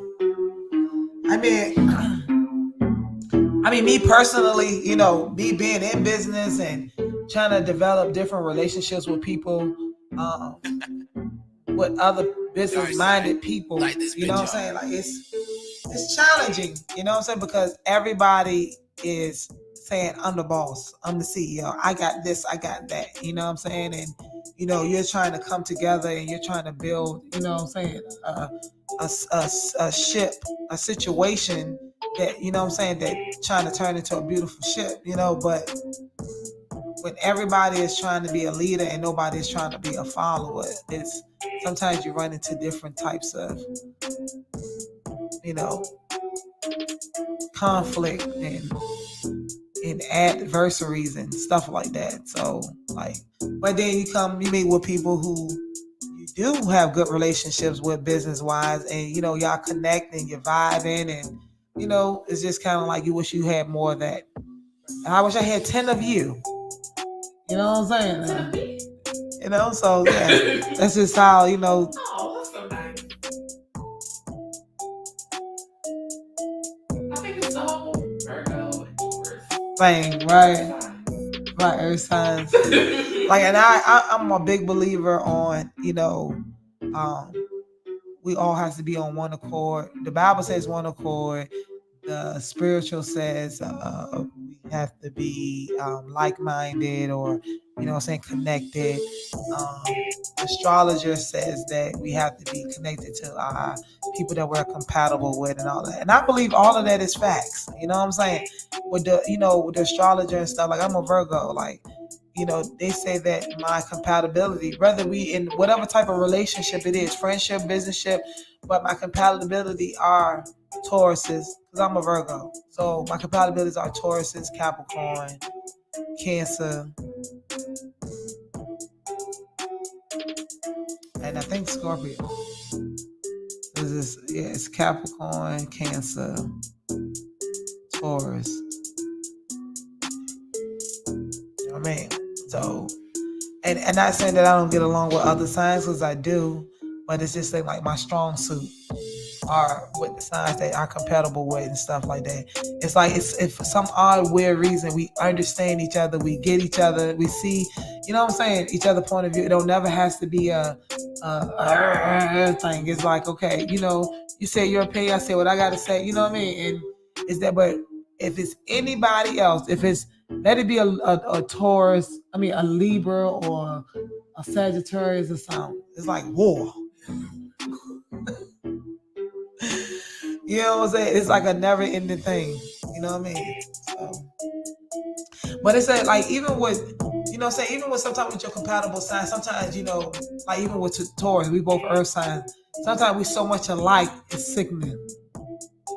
Depends on what type of relationship you're dealing with that person in. In a love ship, that relationship with a Virgo and Taurus, it's a fucking exciting thing, but it's a scary thing, because it's just like, what the fuck? Because we both earth signs, we both just alike, we think alike, we both strong-minded and all of that. You know what I'm saying? So when it comes out of the love ship, that can be challenging, but it also can be amazing. You know what I'm saying?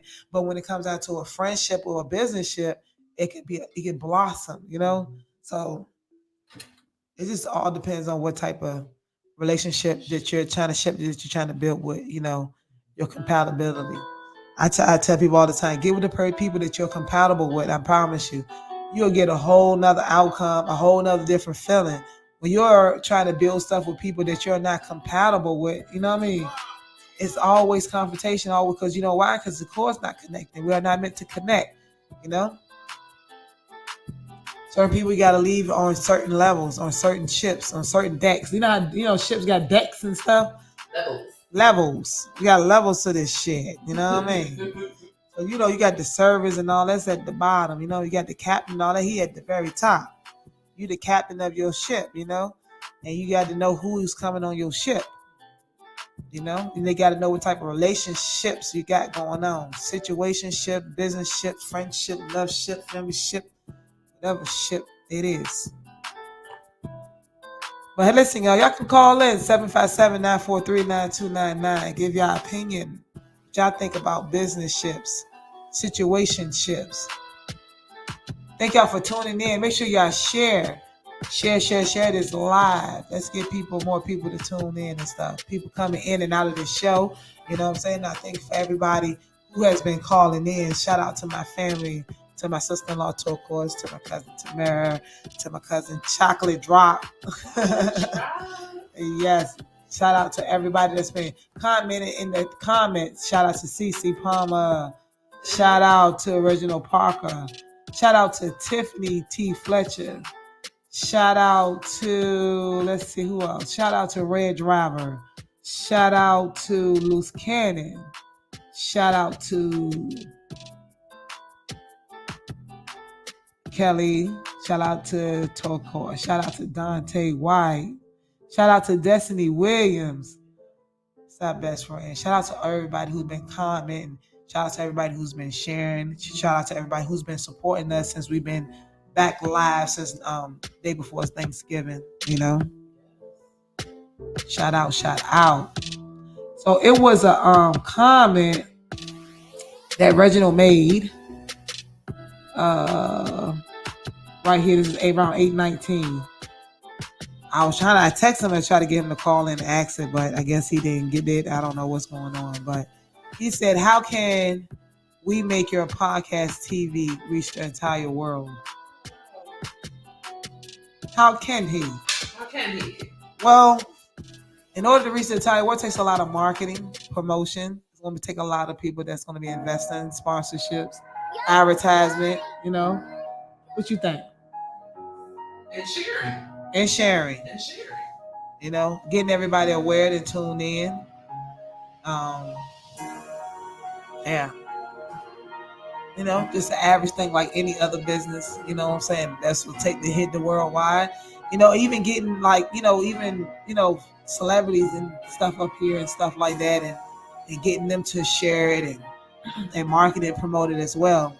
So I don't know, Reginald. I hope you up here listening and tune in. I hope that we answering your question and stuff. But I appreciate you even asking and appreciate the love for even wanting to ask about how can you help us be worldwide, because definitely we is working on that and we are striving towards that. Yes.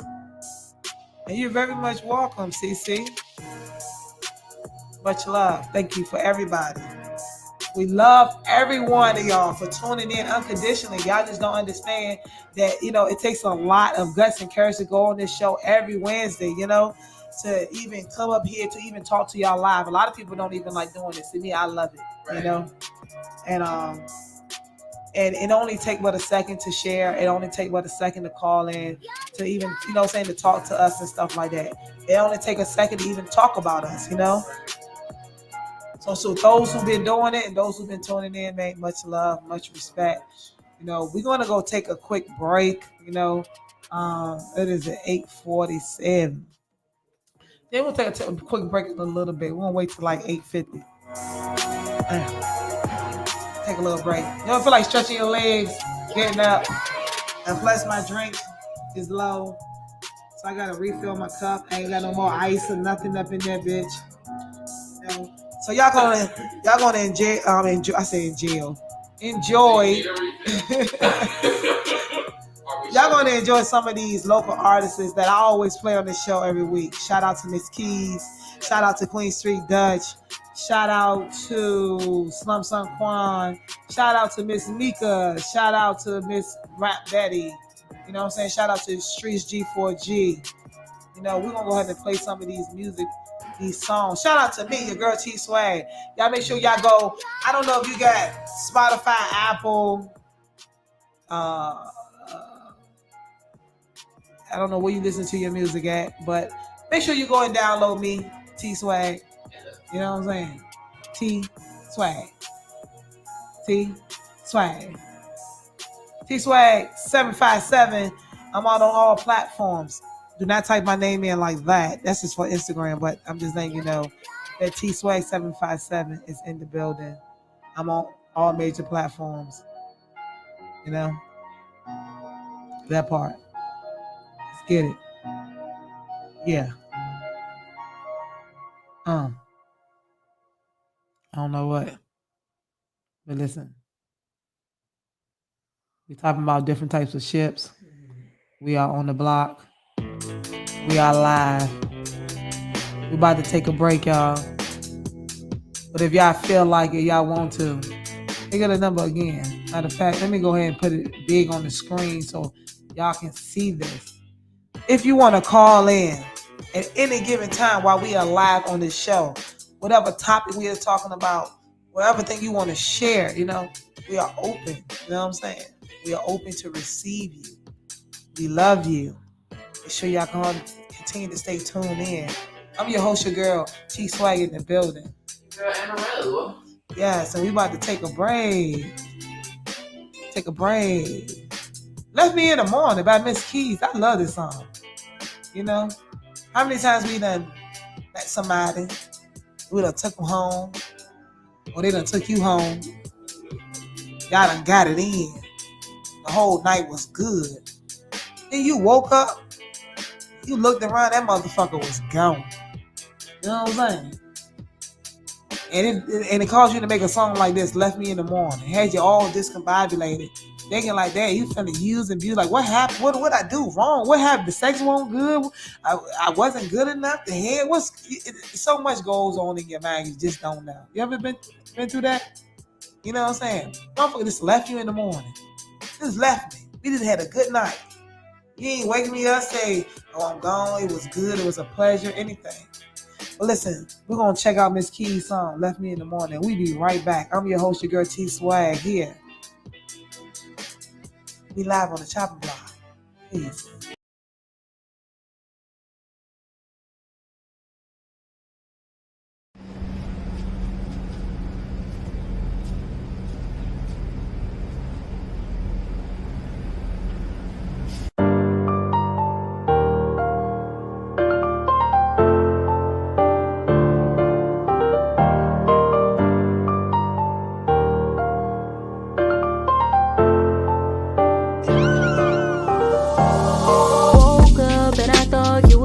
When I turn around, took a breath, held it in, listen close, I don't hear a sound.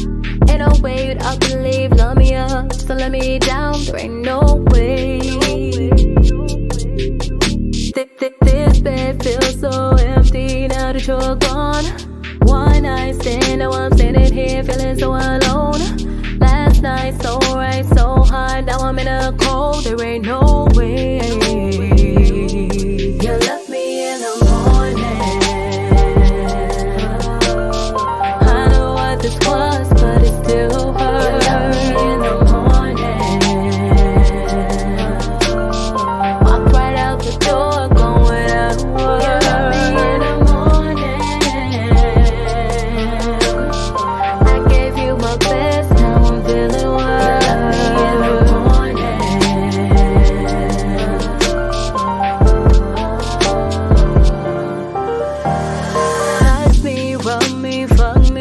Hit the dash, stupid, foolish, thinking this was about to last.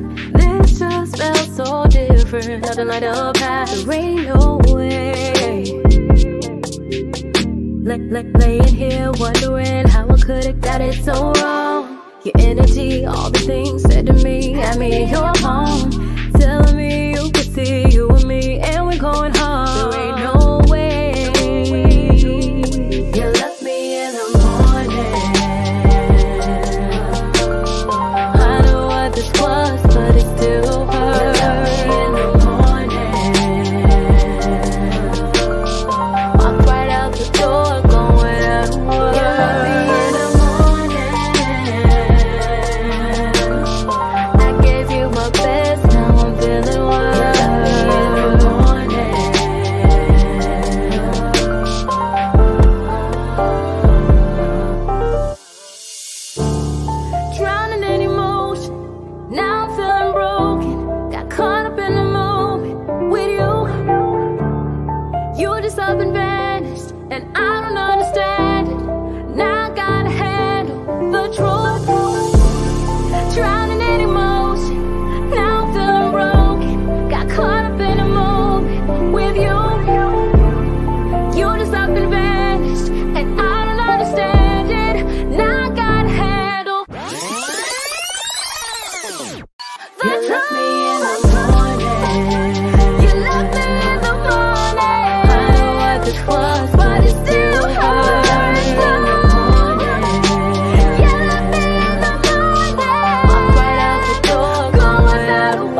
Yeah. It's Miss B. Yeah. I be cooking. Yeah. Oh man, we say a piece to the motherfucking White House. Black fist in the air, turn the lights out. It's Miss B, who the rest? What they talking about?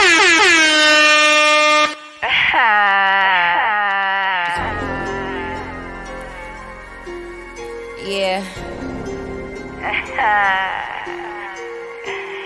It's Miss B. You know me, I be cooking.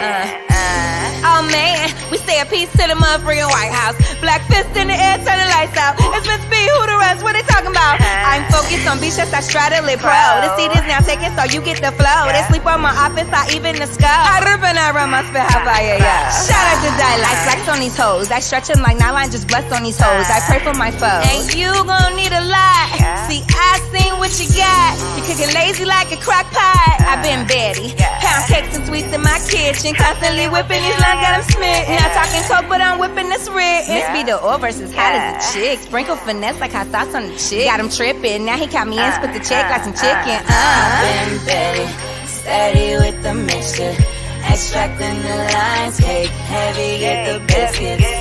I'm rap Betty. I'm serving cakes and pies. It's beat heavy, rap Betty, rap Betty. I've been steady, I'm steady with the mixture, extra lines, cake heavy, whoa, oh, oh. I'm rap Betty, I'm serving cakes and pies. I'm rap They want me to fail, but the springs on my shoes. I do what I gotta to do what I choose. I drew up the map, I'm taking the juice. I'm juggling if I've been through life, I can't lose. Miss B, the water, the essential too. Yeah, drink me, you need me to do what I do. I wouldn't be hating if my name were you. Now call me Miss B Casper. I go swipe the whole freaking chapter. After B, it ain't nothing after. I'm whipping the pot, I am what they not. It's simple, I'm hot. It's simple, she not. I can see it in their eyes like they on something. All hell be who that? Where she come from? Why this quiet, but I'm loud like a bass drum. I'm serving the sauce, but I'm taking the cake home. Closing your mouth and I'm putting the tape on. Give me a minute to go put my cape on. These rappers is makeup, they beating they face. I eat up the track when I feature on Ace. I got them all mad and confused like a day's wrong. Ain't nobody come to see you, Otis. Mad cause I made for this, trying to climb up on my shoulders. Don't mix a fan with supporter. I'm the chef, you just taking orders. I murdered them all, I'm crossing the border. These chicks be rhyming, they all out of order. I'm punching lions like Mayweather's daughter. All these rap chicks are for slaughter. Be ready for B, yeah, you order. Cause once I start whipping, you know that it's over. I've been Betty, steady with the mixture. Extracting the lines, cake heavy, get the biscuits. I'm rap Betty, I'm serving cakes and pies. It's beat heavy, rap Betty, rap steady. I've been steady, I'm steady with the mixture. Extra lines, cake heavy, whoa, oh, oh. I'm rap Betty, I'm serving cakes and pies. I'm rap Betty.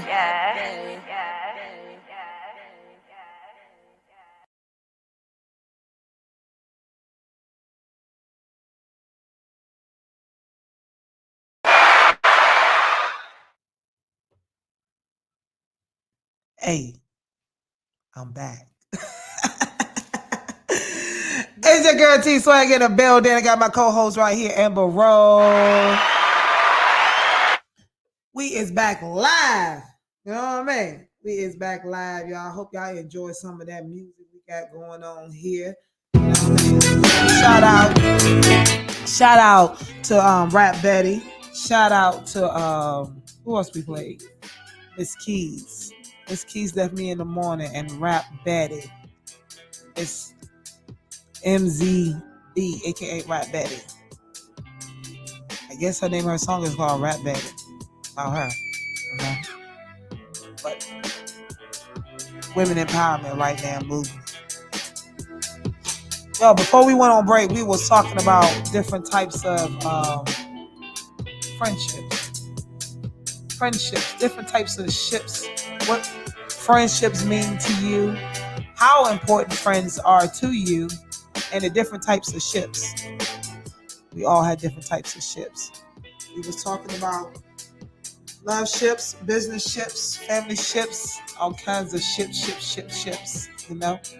But anyway, we moving on. Now we're gonna go get into talking about gender roles. How do you feel about gender roles change in today's society? You know, with that non-traditional households type of thing going on. I'm your host, your girl T Swag in the building, so make sure y'all stay tuned in and stuff like that. We got another hour left, you know. Hey, so how do you feel about gender roles?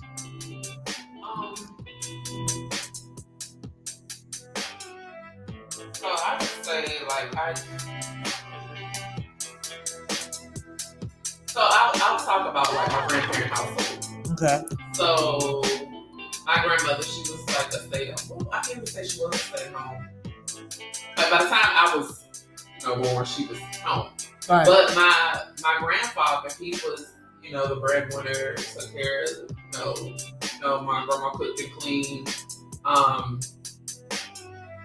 She worked. I know she was in school at one point. But so basically he wasn't the breadwinner, she was. He was a house taker. No, she was. What? My grandma. She was the house taker? Yeah. And what was his role? He worked. Yeah, that's a typical gender role. Right, that's a typical gender role. Right. But I'm saying, okay, so if we think about our grandparents, that was the typical gender role. Now, so I had both parents in the household. Both of my parents worked. I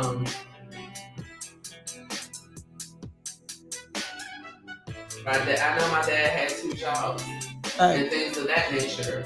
My mom, took care of the household.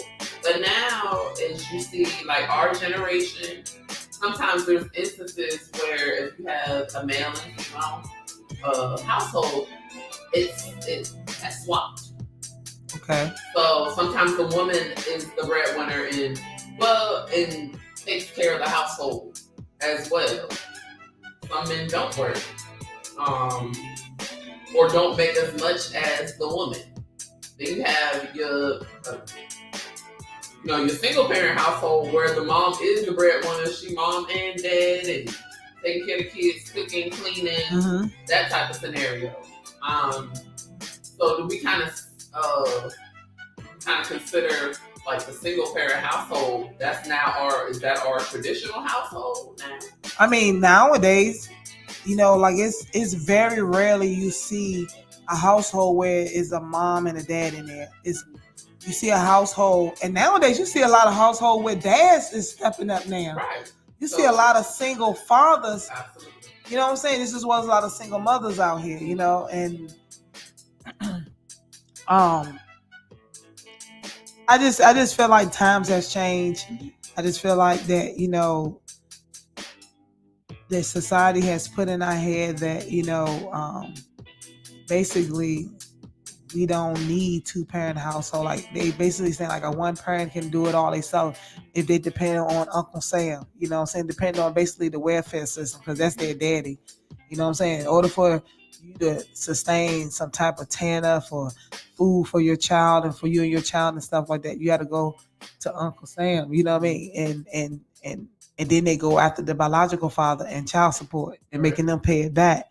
So, and it's like nowadays these single mothers and fathers out here down, they feeling like because they have Uncle Sam on their side that they don't need. They have it in their head like, I don't need nobody. I got this. I'm doing this on my own. When the whole time you don't got it because you is dependent on somebody. Right. Yeah. And then somebody has to pay for it. Taxpayers. Even the biological father or mother, they has to pay for it through child support.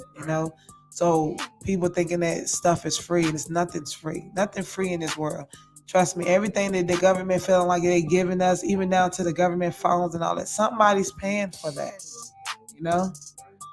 So, but playing different gender roles in the household and in society today, like it's crazy. Even in the LGBT, you know what I'm saying, community and stuff, like, you know, us, you know, doing gender roles and stuff like that.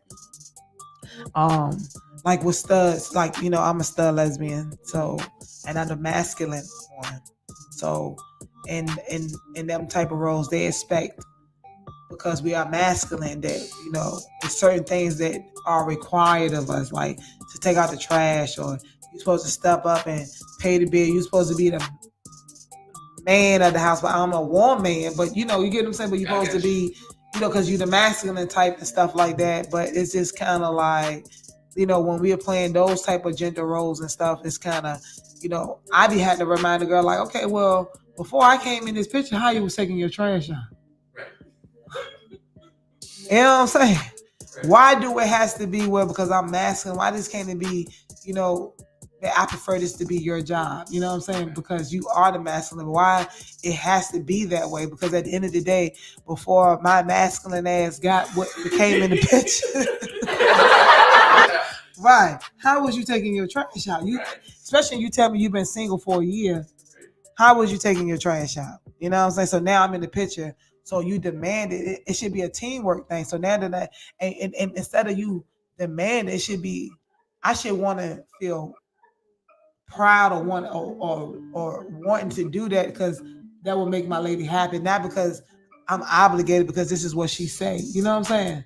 Like, because I hate, you know, sometimes it makes you feel like, damn, I wish I wasn't masculine. Like, cause damn, like you got all these expectations of me. You know what I mean? Right. Like, Jesus. And I think that's like, because that particular person grew up seeing that. So, or, you know, the boy took out the trash. If there wasn't a father, right, there was you know, the brother took out the trash. So I ain't go front, like I'm because, like, if you're a man and you're in my house, you take out the trash. Right. But there are instances where, like, for instance, like I gotta bring the trash can to the curb. Like, I don't have a problem taking out the trash, but then, like you said, if you have that masculine or male person in the household, like, right. and I definitely get it. I definitely get it. You know, I definitely get it. But, you know, because I had this conversation with some of my male guys, and they kind of feel the same way, like, oh, because I'm a male, because you expect those things. But before I came in the picture, well, who was doing it? Right. You know what I'm saying? So it's just kind of like, stop expecting. I rather, it would make me feel good if you be like, maybe maybe it's the approach or the expectation, instead of saying I expect for you to do this, and say, that, you know, it will make me feel so good, or it will make me feel. It probably will make me wanna. Oh, let me go take out the trash because this is gonna make her happy. It's gonna make her. You know what I'm saying? Instead of saying, "Damn, I gotta take out this trash because I'm obligated to do it because I'm the masculine type," and yeah. But okay, so the other part is like, but do you expect that feminine person in the relationship to cook and clean and this, that, and the third?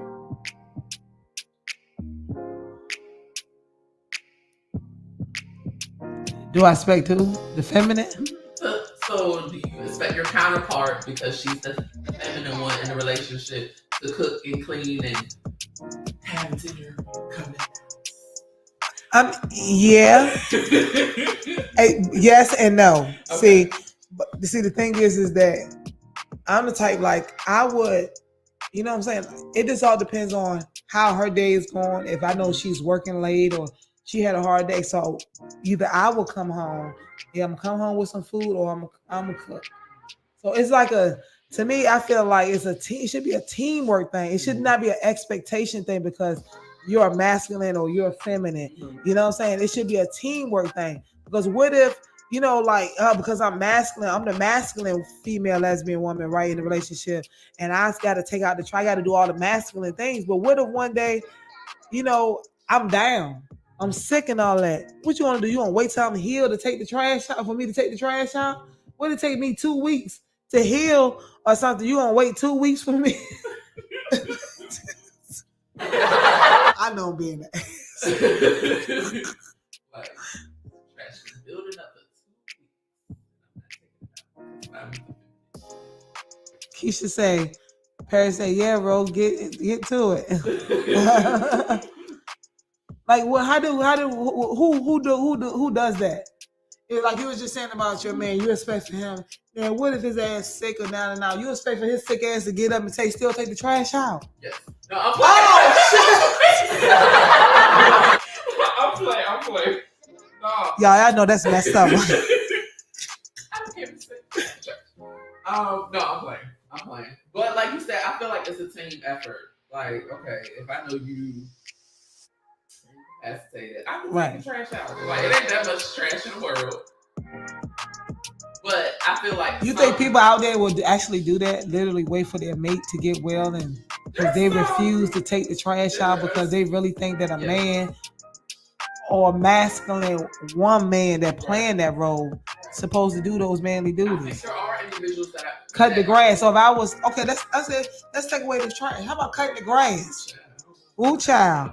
So if my ass was sick, I'm a masculine woman, right? Lesbian woman, and you got your husband, your man, right? So we sick. You still expect for us to cut that grass? I might hire somebody. I'm not gonna cut the grass. Okay, that's a good answer.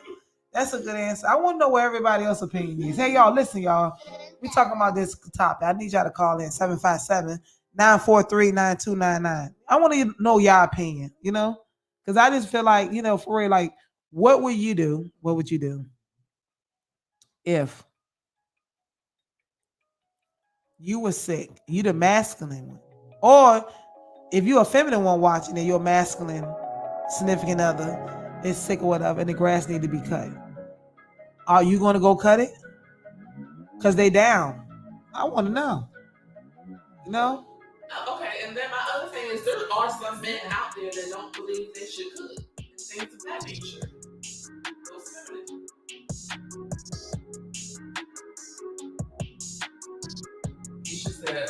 They be taking what the wrong way?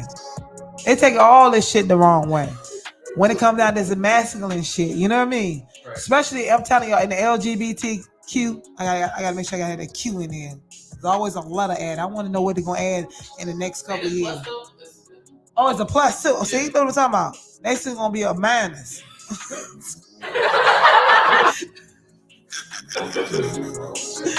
I'm on one today. But listen, just because we are masculine, whether you're a man or a masculine stud lesbian woman, right? Why do our duties have to be the same? But y'all can change up. Y'all duties can switch up like you switch your drawers. But our shit remains the same. This is what it is. Like, it is no leeway. And then look how you just said. You just said, if your man gets sick, when it comes down to cutting this fucking look at this, I'm touching buttons and shit. She said she's not gonna go cut the grass. She's gonna go hire somebody. But if her ass sick, right? And the grass or the dishes and all that shit need to be so say like your job is the dishes. You be mad if he go hire a maid? Bring a bitch in your house to go wash them dishes? Yeah, or you expect something different. Nah, that ain't nothing different. Nah. You talking about that's money too, a lawn care person. Listen. You can find somebody out the way to cut your grass for $20 over. And you can go hire somebody. Not no maid. A maid or somebody. You can hire somebody off the street or somewhere. Come in who looking for some money, a side job. Call a family member. Hey girl, you listen to come over here and make $20, $30 right quick. Come over here and clean my kitchen for me. That's the same difference. I'm just trying to make a point here. No, I understand what you're making a point. But there's, like I said, there are some men, like you said, washing the dishes and all that. He don't care if he's sick. He gonna want you to still cook and clean, wash the dishes, take care of the children, and most of these women now, they taking care of the house and going to a 9 to 5. Right. Yeah. See, you know what, Keisha? Listen. Why is everybody commenting? They don't want to call in, right? They like to comment. Okay. Yeah, that gender role. they be having it fucked up. If you work and I work, at the end of the day, you're capable just as well as I am. Ain't no gender bitch switch.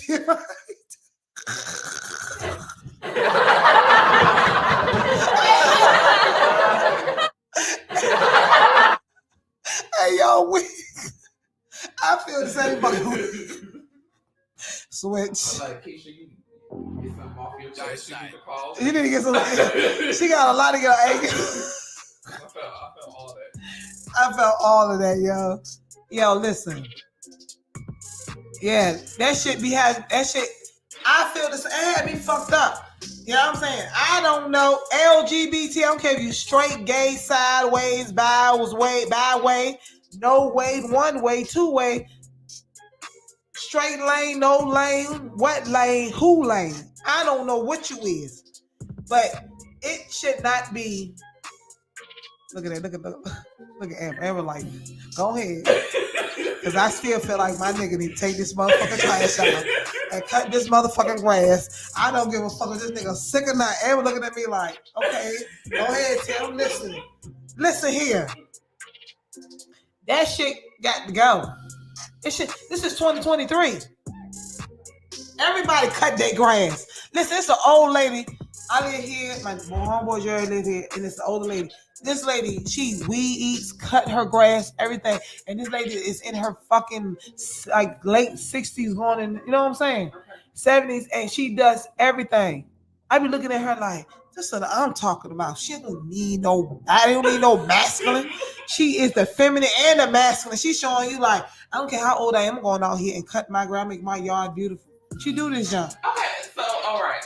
So even if you don't hire nobody. I don't have no. You just say you're gonna hire somebody. I am. I changed my opinion, but I will hire somebody. Because I don't do yard work. Maybe it's because I was a kid and my mom used to make me pull the weeds. Maybe that's why. I'm not doing no yard work. So even if I didn't have a man, you don't like getting your hands dirty. But I bet your hands dirty.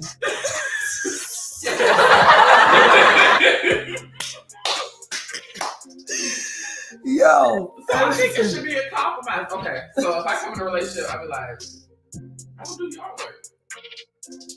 You'd be like, I don't cook or I don't clean or something. Like if we have an understanding, I don't do yard work, then that should be fine. Right. But if you don't cook or clean or something, then we gonna compromise or something because I don't do yard work. I do. I'm gonna do it all. My damn house, my yard and stuff needs tender care. I can't wait till it get warm. My damn porch and everything look like a mess. But you walk in my house and be like, oh, it don't look like outside right now. And the winter time, I just don't give a fuck. It's cold. Who cleaning up anything? What? Let the wind blow, the trash pile up. I don't care what it is. You know what I'm saying? I guess that's the woman coming out of me. I'll get to it later. Like you said, I'm gonna hire somebody. But we have that a lot in the LGBTQ. When it comes down to gender roles and what women expect. Like even when it comes down to sex, I don't know why women get this thing because we're masculine. And when we put on the strap, oh, that's all we want. Like, hold on, bitch. Didn't you just get head? I want head too. You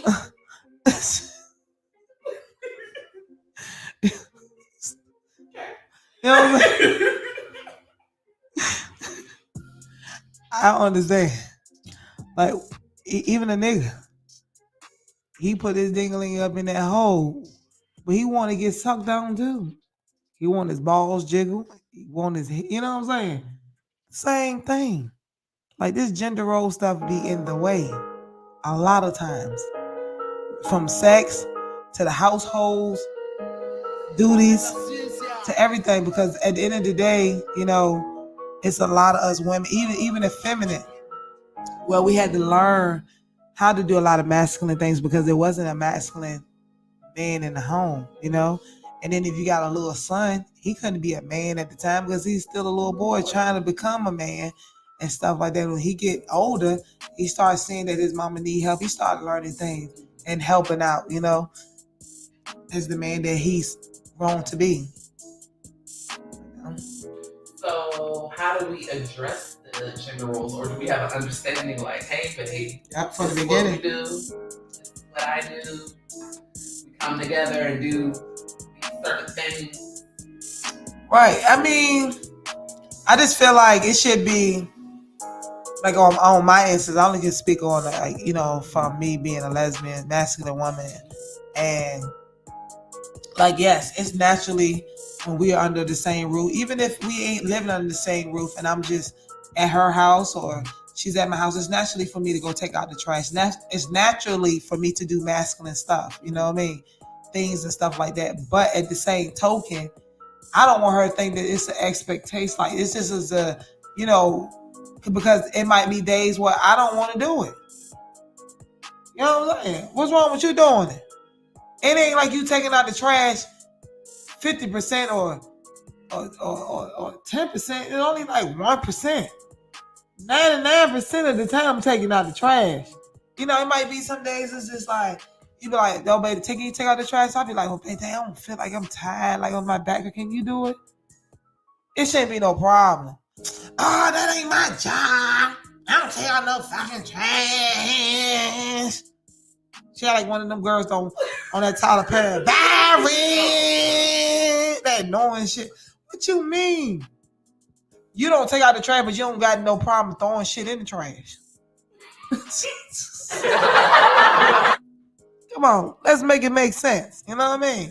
And if I don't feel like it, just that 1% of the time, that one, it should be no problem if you taking out that trash. You shouldn't have no hire no maid for no lawn care or nothing. Miss Rowe. I don't do that. You know, it's okay to learn something. Go out there and push that lawnmower. Or get on that tractor trailer and drive that thing like you drive your car. Mm-hmm. You know what I mean? I do. Because at the end of the day, you costing us money. No, for real. You're going to be costing us money. You're going to go hire somebody. Okay, but at the same token, you could have been out there the whole time when I was out there cutting and weed. You could have been out there watching me learning. Asking questions, because it could be a day I could have broke a leg. Anything. Had surgery. Anything. What if we couldn't even afford a lawn care person? What if we couldn't afford it? How about that? You got an answer to that? Yes, I do. What's the answer? Pookie in the hood. Pookie in the hood. But what if we need that $20 from? What if, you know what I'm saying? What if we behind on electric bill or the water bill, and you talking about hiring Pookie from the hood? If you behind on the electric, the $20. I'm just saying. All that account. What that $20 might be taken away from our food or the gas in our car. Maybe our cell phone bill might be $120 and you only got $100. You just gave Pookie $20 because you wanted him to cut the grass and you ain't want to learn yourself. So I'm just trying to say, for real. But that's the same scenario. There's instances where, okay, so if y'all don't want to cook, so you'll spend $40 on some food out as opposed to that $40. You know, right? Everything has gone up, so you'll spend $40 on some takeout where that $40 could have went to groceries, but you ain't feel like cooking because I'm not cooking. If I was sick, I broke arm in the bed and I couldn't cook. Broke arm. Right. Cook. You better use the other one.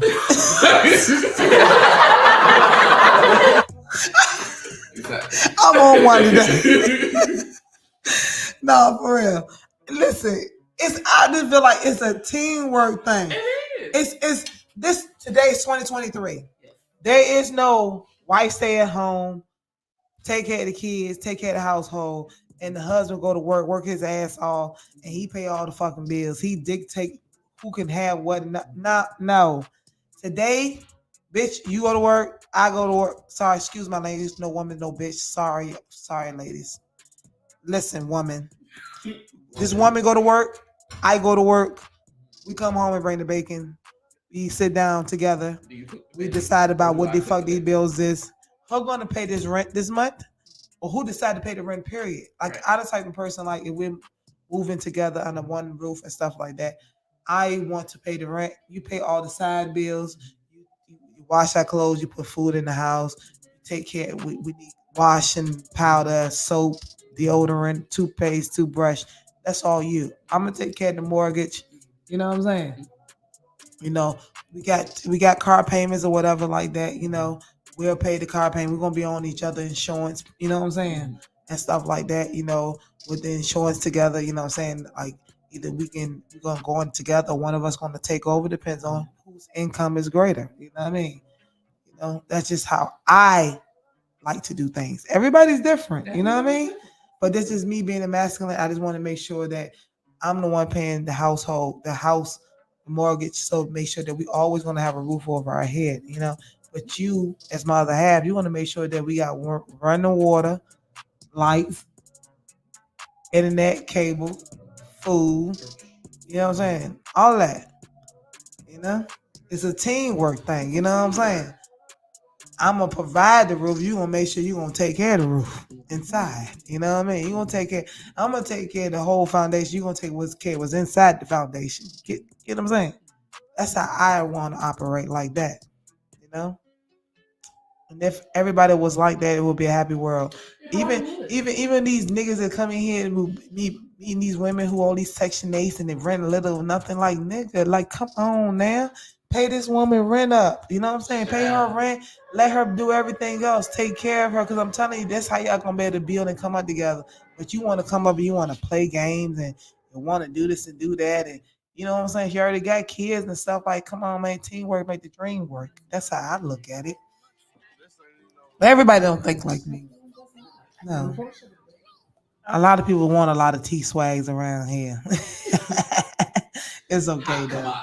Hot commodity, you know?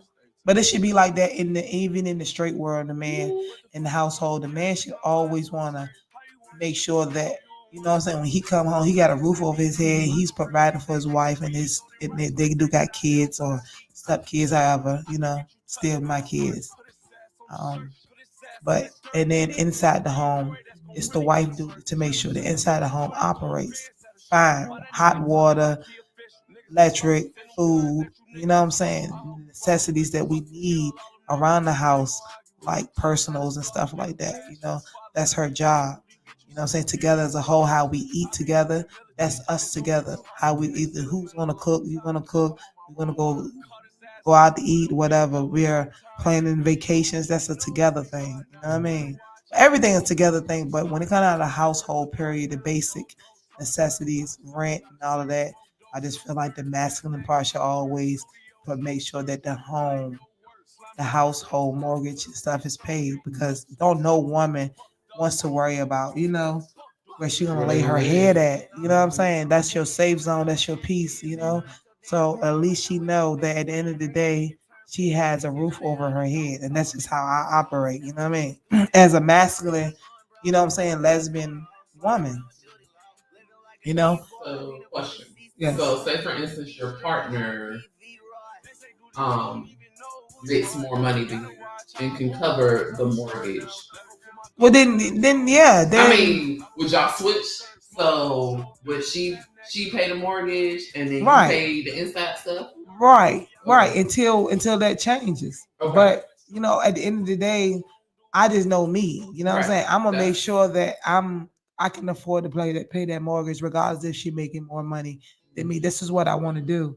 You know what I mean? I want to provide that, you know what I'm saying, for her. And I want to provide that safety and that comfort, you know what I'm saying, in her mind. So, you know what I'm saying, regardless if she make more money or not, I want to do that. That's what because I think there's some instances like I said, there's instances where, you know, the feminine counterpart makes more money. So every household is different. So I guess you have to have an understanding like, hey, you pay this, and this, and I pay this, and this. And Right. if it works for y'all, it works for y'all. Right. Right. And it does. Right. Yeah. I mean, I have, you know, where it switched up where, you know, my shorty, she has was the one where things had changed for a while, where she has to be to pay the rent. You know what I'm saying? And that had to do. And things happen. Things happen like that. But at the end of the day, I just feel like that's just my thing now, moving forward today. You know, like that's what I would want. Excuse me. It said, Ro, you asked the question. You asked my question as I was typing. Okay, so so the question was, okay, so how do you know how to switch? I guess she was asking the question, okay, so how do you know how to switch? And I guess you had already asked the question. Her question. Okay. Yeah. Answer Keisha. Okay. She was like, Ro, you asked my question as I was typing. Okay. Yeah. Okay. Yeah, I think it's just, a lot of people, everyone's situation is different, the way the economy is, you may lose hours, the other person may have to pick up something else, and, you just have to make adjustments accordingly.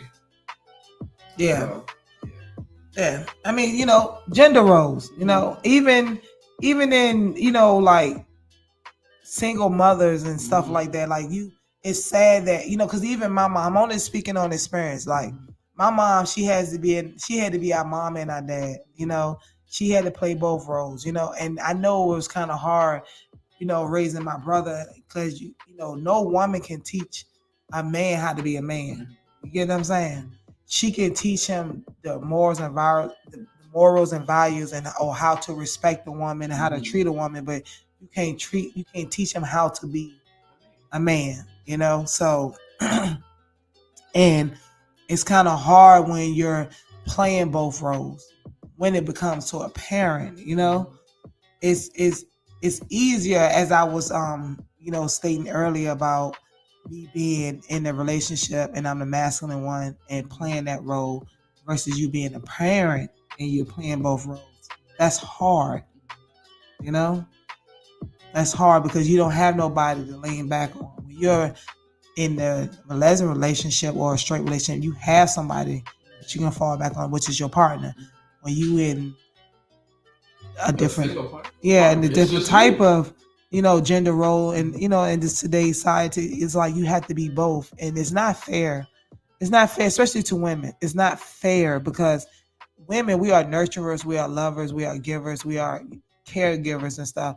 And I know it breaks a lot of women's hearts when they have to be hard or be tough on their kids when their kids act up. That's supposed to be the man role. And when the man is not in the home, she has to play that. And that becomes stressful and it wears on her because she don't want to have to do that to her child. She don't want to have to beat them. Because I remember my mama used to cry, used to feel bad when she used to pop us and stuff. Because, no parent don't want to do that to their child. But when you're in a one single household, that mother has to be that. You know what I'm saying? And that takes a toll. It takes a toll on you. It takes a toll on the child and everything, because the child looking at you as this mom, sweet, loving person, but also like, yeah, when it's supposed to be the dad. Because it would take a lot of stress off the mom if the dad was in the household playing his role. You know what I'm saying? As the father, you're supposed to be the protector, the provider. So when the baby or the child, whatever is fucking messing up, you supposed to step in. The mother supposed to be the carer, the nurturer, the teacher. You supposed to be the discipline. Like, you got a teacher, you got a principal. The dad is the principal, you're the teacher. That's how I look at it. Gender roles in today's society, non-traditional. So it's funny how we ain't got no calls about this. No calls. No calls. That's why I felt like Keisha should have called. She had a lot to say, didn't she? Keisha called 757-943-9299. Need a call. Come on in. Y'all call and listening in. Make sure y'all share this. I thank everybody for sharing this on their page. Shout out to Keisha Perry. I'm going to go ahead and go down on the list. I'm going to shout out to CeCe Palmer, Reginald Parker. Shout out to Tiffany Fletcher. We're going to shout out Red Driver, CeCe Palmer, Loose Cannon. Shout out to Kelly Williams, aka Chocolate Drop. Shout out to Turquoise Perrin, I love that name. CEO. Right, I love that name too. She's the CEO of Accession Services and Wellness Counseling Services. Accession Counseling Services. Shout out to her. Shout out to Dante White. Shout out to Destiny Williams. Shout out to Tamara Logan, my sister. Much love to everybody that has been tuning in, that has been commenting, that has been sharing. Again, we love y'all. Make sure y'all tune in every Wednesday from 7 to 10. We are always coming live right here on the Choppin Block. You never know what we're going to talk about. You never know what to expect. You never know what we're going to do. You never know who's going to be in the building. You feel me? Hoping next week we can have some guests up in the building. Don't know what we got going on up in here. You know? Damn. Come on. You want to call in? Give your opinion. 757-943-9299. For those who listening on the radio. Again, call in 757-943-9299. I'm your host, your girl T-Swag in the building.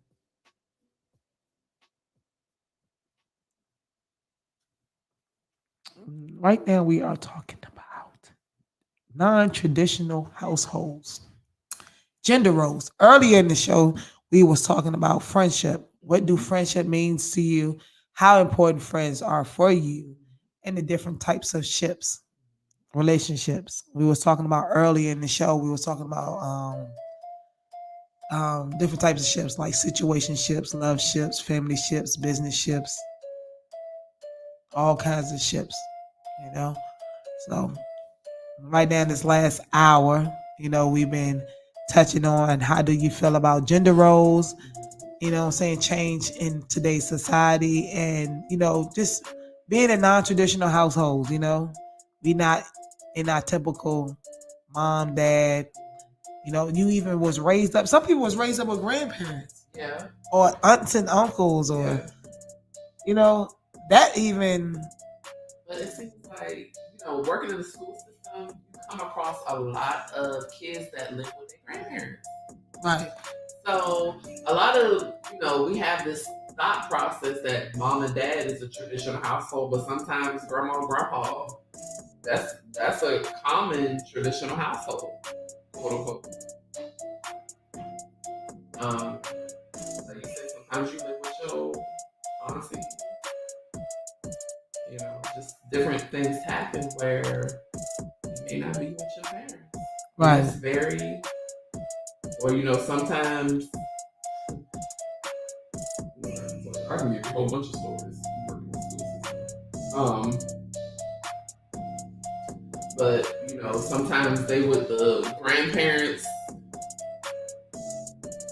you know, for these however many months, and then while mama or daddy trying to get themselves together, then they go back to mama, and something else may happen. They go back to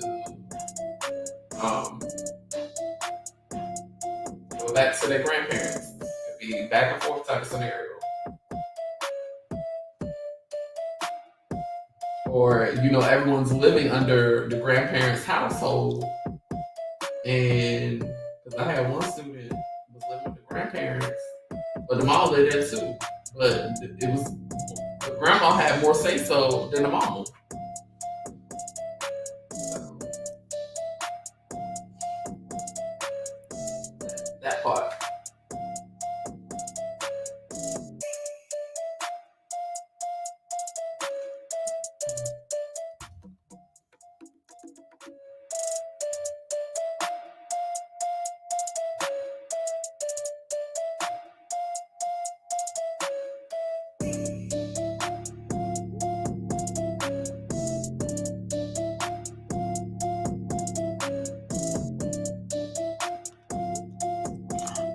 Damn.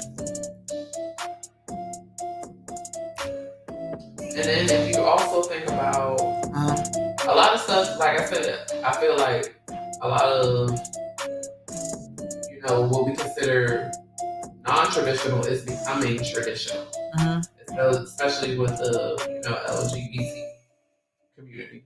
Right. So you may have 2 fathers in a household, 2 mothers in a household, but that's very common. Like I have, you know, one of my friends, they're lesbian couple, one's feminine, one's masculine, and they're raising a little girl. So, you know, and that's her, you know, her normal. Right. She has 2 moms. So, and that's, you know, other kids' normals too. There could be 2 moms, 2 dads, you know. Listen, y'all, this has been a good show. It's been like 3 hours on went by. Good topics. We should have more topics. Interesting topics. Notice that people like to tune in when we talk about stuff that they can relate to. This I can relate to these topics today we had on so many levels. So many levels. I mean, a lot, because it's a lot of things that everyone can relate to and go through. So, you know, you can't be like, well, I don't go through that, or I don't understand, you know. Right. Definitely understand that. Hey, y'all. We got like 20 minutes left. So, what we're going to do is, we about to call this a night. We about to play some songs. But before we leave, we're going to go ahead and give some little shout outs and messages and stuff that we got going on to keep y'all updated on everything. So, I don't know. You want to go first? I'll go first. Where you want to go? You got anything coming up? I'm gearing up for, I'm probably doing a t-shirt sale, so just stay tuned on my Facebook page, Amber Roach. You need to make us some Choppin Block stuff so we can have up in here to sell and give away and, you know, yeah, I can buy the hoodies and t-shirts. No, that could be, well, I can talk about that. Offline. Nothing major, not too much. Just look for statuesque boutique, Amber Road, modeling here and there, and shows coming up. That's what I kind of hit the ground running sometimes. So what's your website again? She's SHES dash statuesque, that's STATUESQUE.com. That part. And I'm revamping plans to revamp the website. So, are you doing the website yourself? No, I'm probably hire someone. That's dope. I've come to learn to stay in your own lane. Yes. Right, that part. Stay in your own lane. Stay in your own lane. Can't do everything. Now, starting out, of course, sometimes you have to allocate a budget to stay in your own lane. Right. Hey, listen. What I got going on coming up? I got a lot of stuff cooking up in the kitchen. Still trying to work on this food truck, getting this thing launched. It's always something coming up, you know? It's always an obstacle and stuff. There's always something going on. You know what I mean? But I'm going to, you know, Pushing forward. Keep pushing. That's all I can do. You know? Gotta keep pushing. What else does to do other than stop? Can't stop. I came this far. Right. But yeah, I'm trying to, you know, well, I ain't gonna say I'm trying. I am. You know, I'm working on that. You know, getting that successfully launching out there. Actually, also working on having my own TV channel and stuff like that. Hopefully this weekend I will be actually submitting everything for the development of the apps, which we're going to be available. Choppin Block is going to be available on Roku, Fire TV, Apple, iOS, Android, all that good stuff. We will not be really be going live like that no more for social media, but mostly being promoting, you know what I'm saying, the links so you can tune in to watch us on TV, on your phones. There's no excuse. I know a lot of people don't tune into social media. I know a lot of people, do watch TV or like to watch stuff from their phone. So we're definitely gonna have apps and all that stuff going on like that. It's about to get warm, so I'm definitely about to start promoting my clothing. I got women, boy, shorts and bra sets and stuff like that, all the way up to 2X. Definitely going to be having a good sale this year. Everything going to be $10. You know what I'm saying? So definitely you want to come on and tap in, just having a big blowout sale for that. But yeah, that's so much what I got going on right now. What's the name of the clothing line? Splat.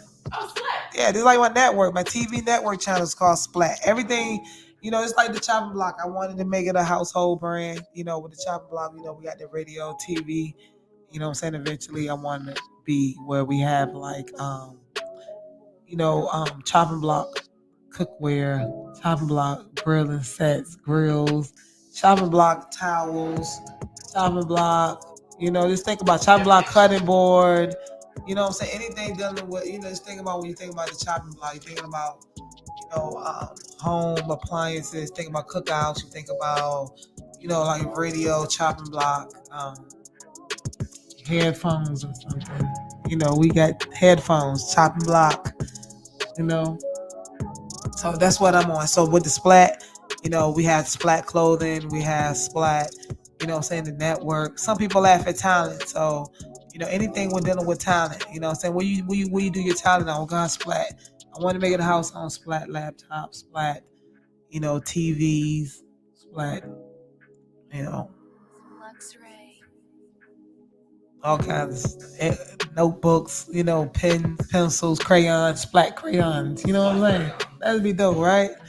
So anything dealing with creativity, talent, stuff like that, just like with the chopping block, anything dealing with, the block, some chopping, the grill, food, all that good stuff. So, but yeah, that's what I kind of got going on.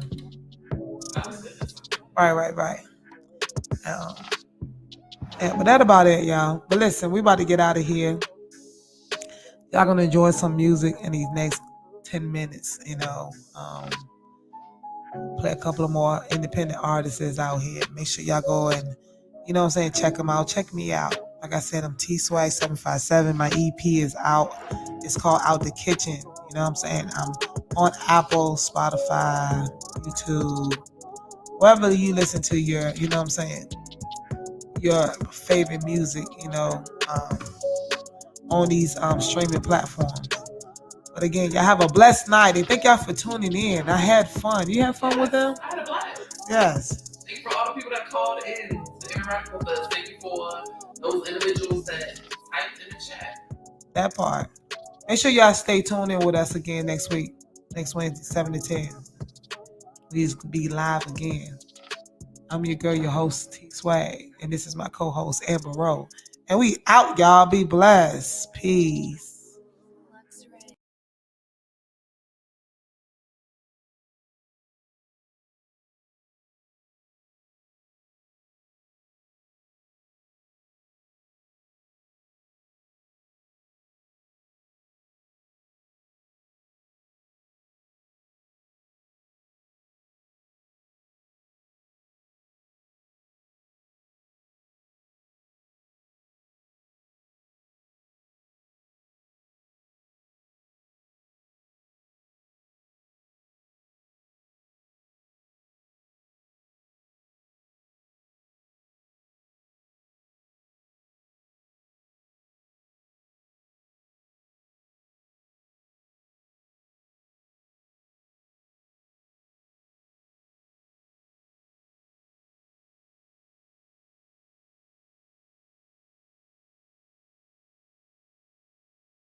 What up?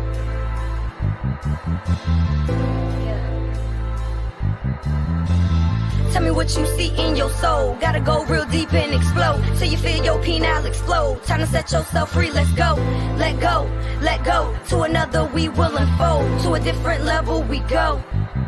I let it go. I just wanna release. So I'm dead in the past. No ocean coming with me. I'm forgiving the frauds, acknowledging faults, thanking the most high God, universe handle it all.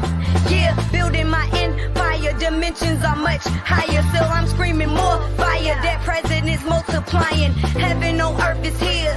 If we surrender fear and shift our mental gear, focus is crystal clear. Seeing codes like the Matrix, Oracle, I can't fake it. Chosen one, I'm gonna make it. No longer hesitating. I gotta go, fulfill my dreams, yeah. I want a legacy. I must believe in me. I believe unity, cause I met the thought healer. Think positive long enough, you will be a thought healer. Heavily manifesting, I move from my solar plexus, affirming that all is well. I'm moving from all this hell. Go. I let it go. Yeah. For my inner peace, I had to. For my inner being, I gotta. For my energy, I had to. Set myself free, I have to go. I let it go. Yeah. For my inner peace, I had to. For my inner being, I gotta. Protect my peace, I have to. By any means, I gotta. Aligning with the tribe builders, I say to the ancestors. Forever we indebted to you, we owe our blessings. Divided we have fallen, together we shall stand. See this black excellence, it's the way that we win. Might as well tell a friend, it's hashtag melanin. Worth more than millions, we can begin again. Yeah, I've been setting boundaries, toxic mess don't come around me. Making goals, taking steps, protect my mental health. Generational wealth, make sure your fam's good. No longer codependent, cause we know we the richest. With the originals, everything else is copy. Protected by the sun, one day we will be one. End of the wicked, done, done, done. But first you must be done, done, done. Your ego has to die. Open your third eye and let your soul fly. Give praise to Selassie. Tell me what you see in your soul. Gotta go real deep and explode till you feel your penile explode. Time to set yourself free. Let's go, let go, let go. To another we will unfold. To a different level we go. I let it go. I let it go. Yeah. For my inner peace, I had to. For my inner being, I gotta. For my energy, I had to. Set myself free, I have to go. I let it go. Yeah. For my inner peace, I had to. For my inner being, I gotta. Protect my peace, I have to. By any means, I gotta go.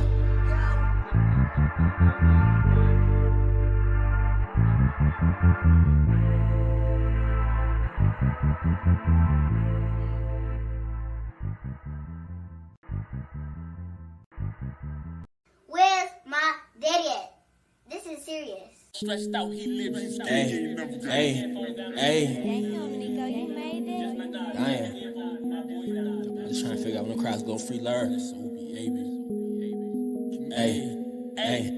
He ain't no step, he ain't no step, he ain't no step, he ain't no step, he ain't no step, he ain't no step, he ain't no step, he ain't no step, he ain't never stood over top no nigga. He ain't never flashed out till you seen red. All stressed out, he lived you scared. You ain't never got to stress when you hit him in the head. He ain't no step, he ain't no step, he ain't no step, he ain't no step, he ain't no step, he ain't no step, he ain't no step, he ain't no step. You ain't never stood over top no nigga. He ain't never flashed out till you seen red. All stressed out, he lived you scared. You ain't never got to stress when you hit him in the head. You ain't no stepper, you just a peon. I turn the beam on the Glock and look neon. Touch him, he dead, that boy colder than Freon. Have you heard of death, man? That boy done went beyond. The nigga told me catch him on the flip side. I called him and flipped him, sent him to the big guy. Yo, gangsta seasonal, you like a ribeye. Don't leave that crib without kissing them, big eye. What the fuck is a bib-eye? Kiss him. You better kiss him, bye-bye. Bye-bye, bye-bye, just master it. Come on, bro. We put the guns in the freezer, them shits was too hot, we had just finished banging it out. Then the next day hit a lick for a brick, it was quick, couldn't tell that we came in the house. We can settle this shit in the street where it started. 30 get the stuttering and spitting shit out, man, I think it's retarded. All of us shooting, we scoring regardless. Pull up and paint a nigga like an artist, then leave him stretched on the canvas. Then I go roll him up and I treat him like Kansas, cause that boy was sweeter than candy. Burn his chest, he been drinking on brandy, my trigger is itching. Apply a little pressure, the niggas will listen. Bet I show the streets that these niggas is bitches. Might hop out and hit if he 50 the screen. He no stop, he no stop, he no stop, he no stop, he no stop, he no stop, he no stop, he no stop. He ain't never stood over top no nigga. He ain't never flashed out till you seen red. All stressed out, he lived too scared. He ain't never got to stress when you hit him in the head. He ain't no stop, he ain't no stop, he ain't no stop, he ain't no stop, he ain't no stop, he ain't no stop, he ain't no stop, he ain't no stop. He ain't never stood over top no nigga. He ain't never flashed out till you seen red. All stressed out, he lived too scared. He ain't never got to stress when you hit him in the head. Huh? Oh. 3 niggas shot with the same Glock. They can relate to this shit. They be hating that shit, but they didn't get hit in the same spot. Not hit on the same block. One not from out there, but they be all claiming the same block. Other one wrapped in the blunt. That little boy was a cunt. I be chiefing on him till my lungs stop. You ain't never seen a nigga beg for his life, praying on the Lord, but he can't save him tonight. You ain't never laid with your pipe on the side of a crib. Soon as he come out, I'ma strike. You ain't never seen a nigga eyes roll back. Shit, I knew that his ass wouldn't make it. Playing with me can get deadly. You better be ready. Them demons come burn you, I'm saying. Huh? Oh. Nigga, I done did more. I done shot more people, I done slid more, even shot like 2 kinfolk. Corbo, when he walked in the crib, he was trying to fib. He almost got hit with his kid. I tried to hit him in the head so his ass could be dead. He got hit in his back and his rib. If you ain't slanging at it, don't speak up on my people. If you ain't shot something for your dog, then we ain't equal. He killed your dog, you ain't get equal. You ain't even me mugging, nigga, you pussy. Catch a homicide with no alibi before I let a nigga push me. He no stop, he no stop, he no stop, he no stop, he no stop, he no stop, he no stop, he no stop. He ain't never stood over top no nigga. He ain't never flashed out till you seen red. All stressed out, he lived too scared. You ain't never got to stress when you hit him in the head. Where's my daddy at? This is serious.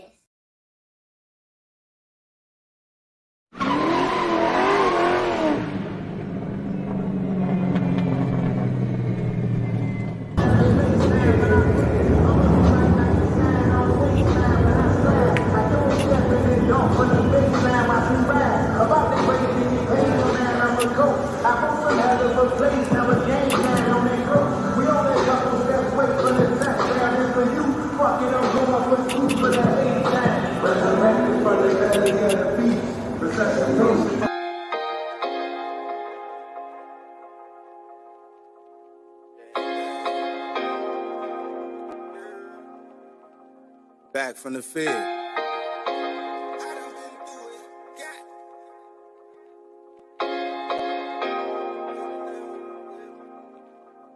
Ain't nothing you can tell me. I done been through it all. I done slipped and I fall. Ain't a motherfucker help me. And my fam and my dogs got jammed by the law. My heart stopped when they yell free. But now I'm back from the pen to begin another chapter, my legacy. Now hold it down, who was there for me? Ain't nothing you can tell me. In the summer, winter, fall, best believe I get it off. Hearts off, had the best weed. Even played with the guitar, now he play the guitar. You should check out my melody. Don't need a pad or a pen, just my craft with some hand in the best beat. Press record and leave the rest of me. And ain't nothing you can tell me. So why try? I wasn't expecting y'all to do nothing, so why lie? It's really nothing you can tell me. In my mind, I understand the overplan and track time. Now you about to get the best me. Just wait for it. Since the jet I kicked and I pushed with no skateboard. Since it isn't package it up, they'll pay for it. Tell them give you 10 if they fam take 8 for it. But you can never get the recipe. Cause you ain't with it. I'm the type to turn the booth into a main kitchen. Burn some rice and stir the soup, bringing that lean chicken. Gave the hood a taste for volume when that fiend's itching. But he ain't get to fix him. Had me locked for half inches. In my man, I'm Optimus Prime, transforming dimensions. In due time, I locked in my spine, pressure tried to bend them. Now I'm back with a vengeance, dropping tracks, and I'm so relentless. I ain't doing no pretending, I ain't seeing no contenders. Out of sight, out of mind, what's understood, we ain't gon' mention. I be damned if I waste my time, energy, and attention. With the enemy of the system, shit, it ain't nobody listening. I can paint the brightest picture, but you ain't got sight of vision. Walking dead, I felt your pulse and fam, your vitals missing. Cause a single ain't feel no tingle, cause man, you out of rhythm. This shit pop like a pimple, half of y'all mad I'm out of prison, bro. Ain't nothing you can tell me. I done been through it all, I done slipped and I fall. Ain't a motherfucker help me. And my fam and my dogs got jammed by the law. My heart stopped when they yell free. But now I'm back from the pen to begin another chapter, my legacy. Now hold it down, who was there for me? Ain't nothing you can tell me. In the summer, winter, fall, best believe I get it off. Hard soft, had the best weed. Even played with the guitar, now he play the guitar. You should check out my melody.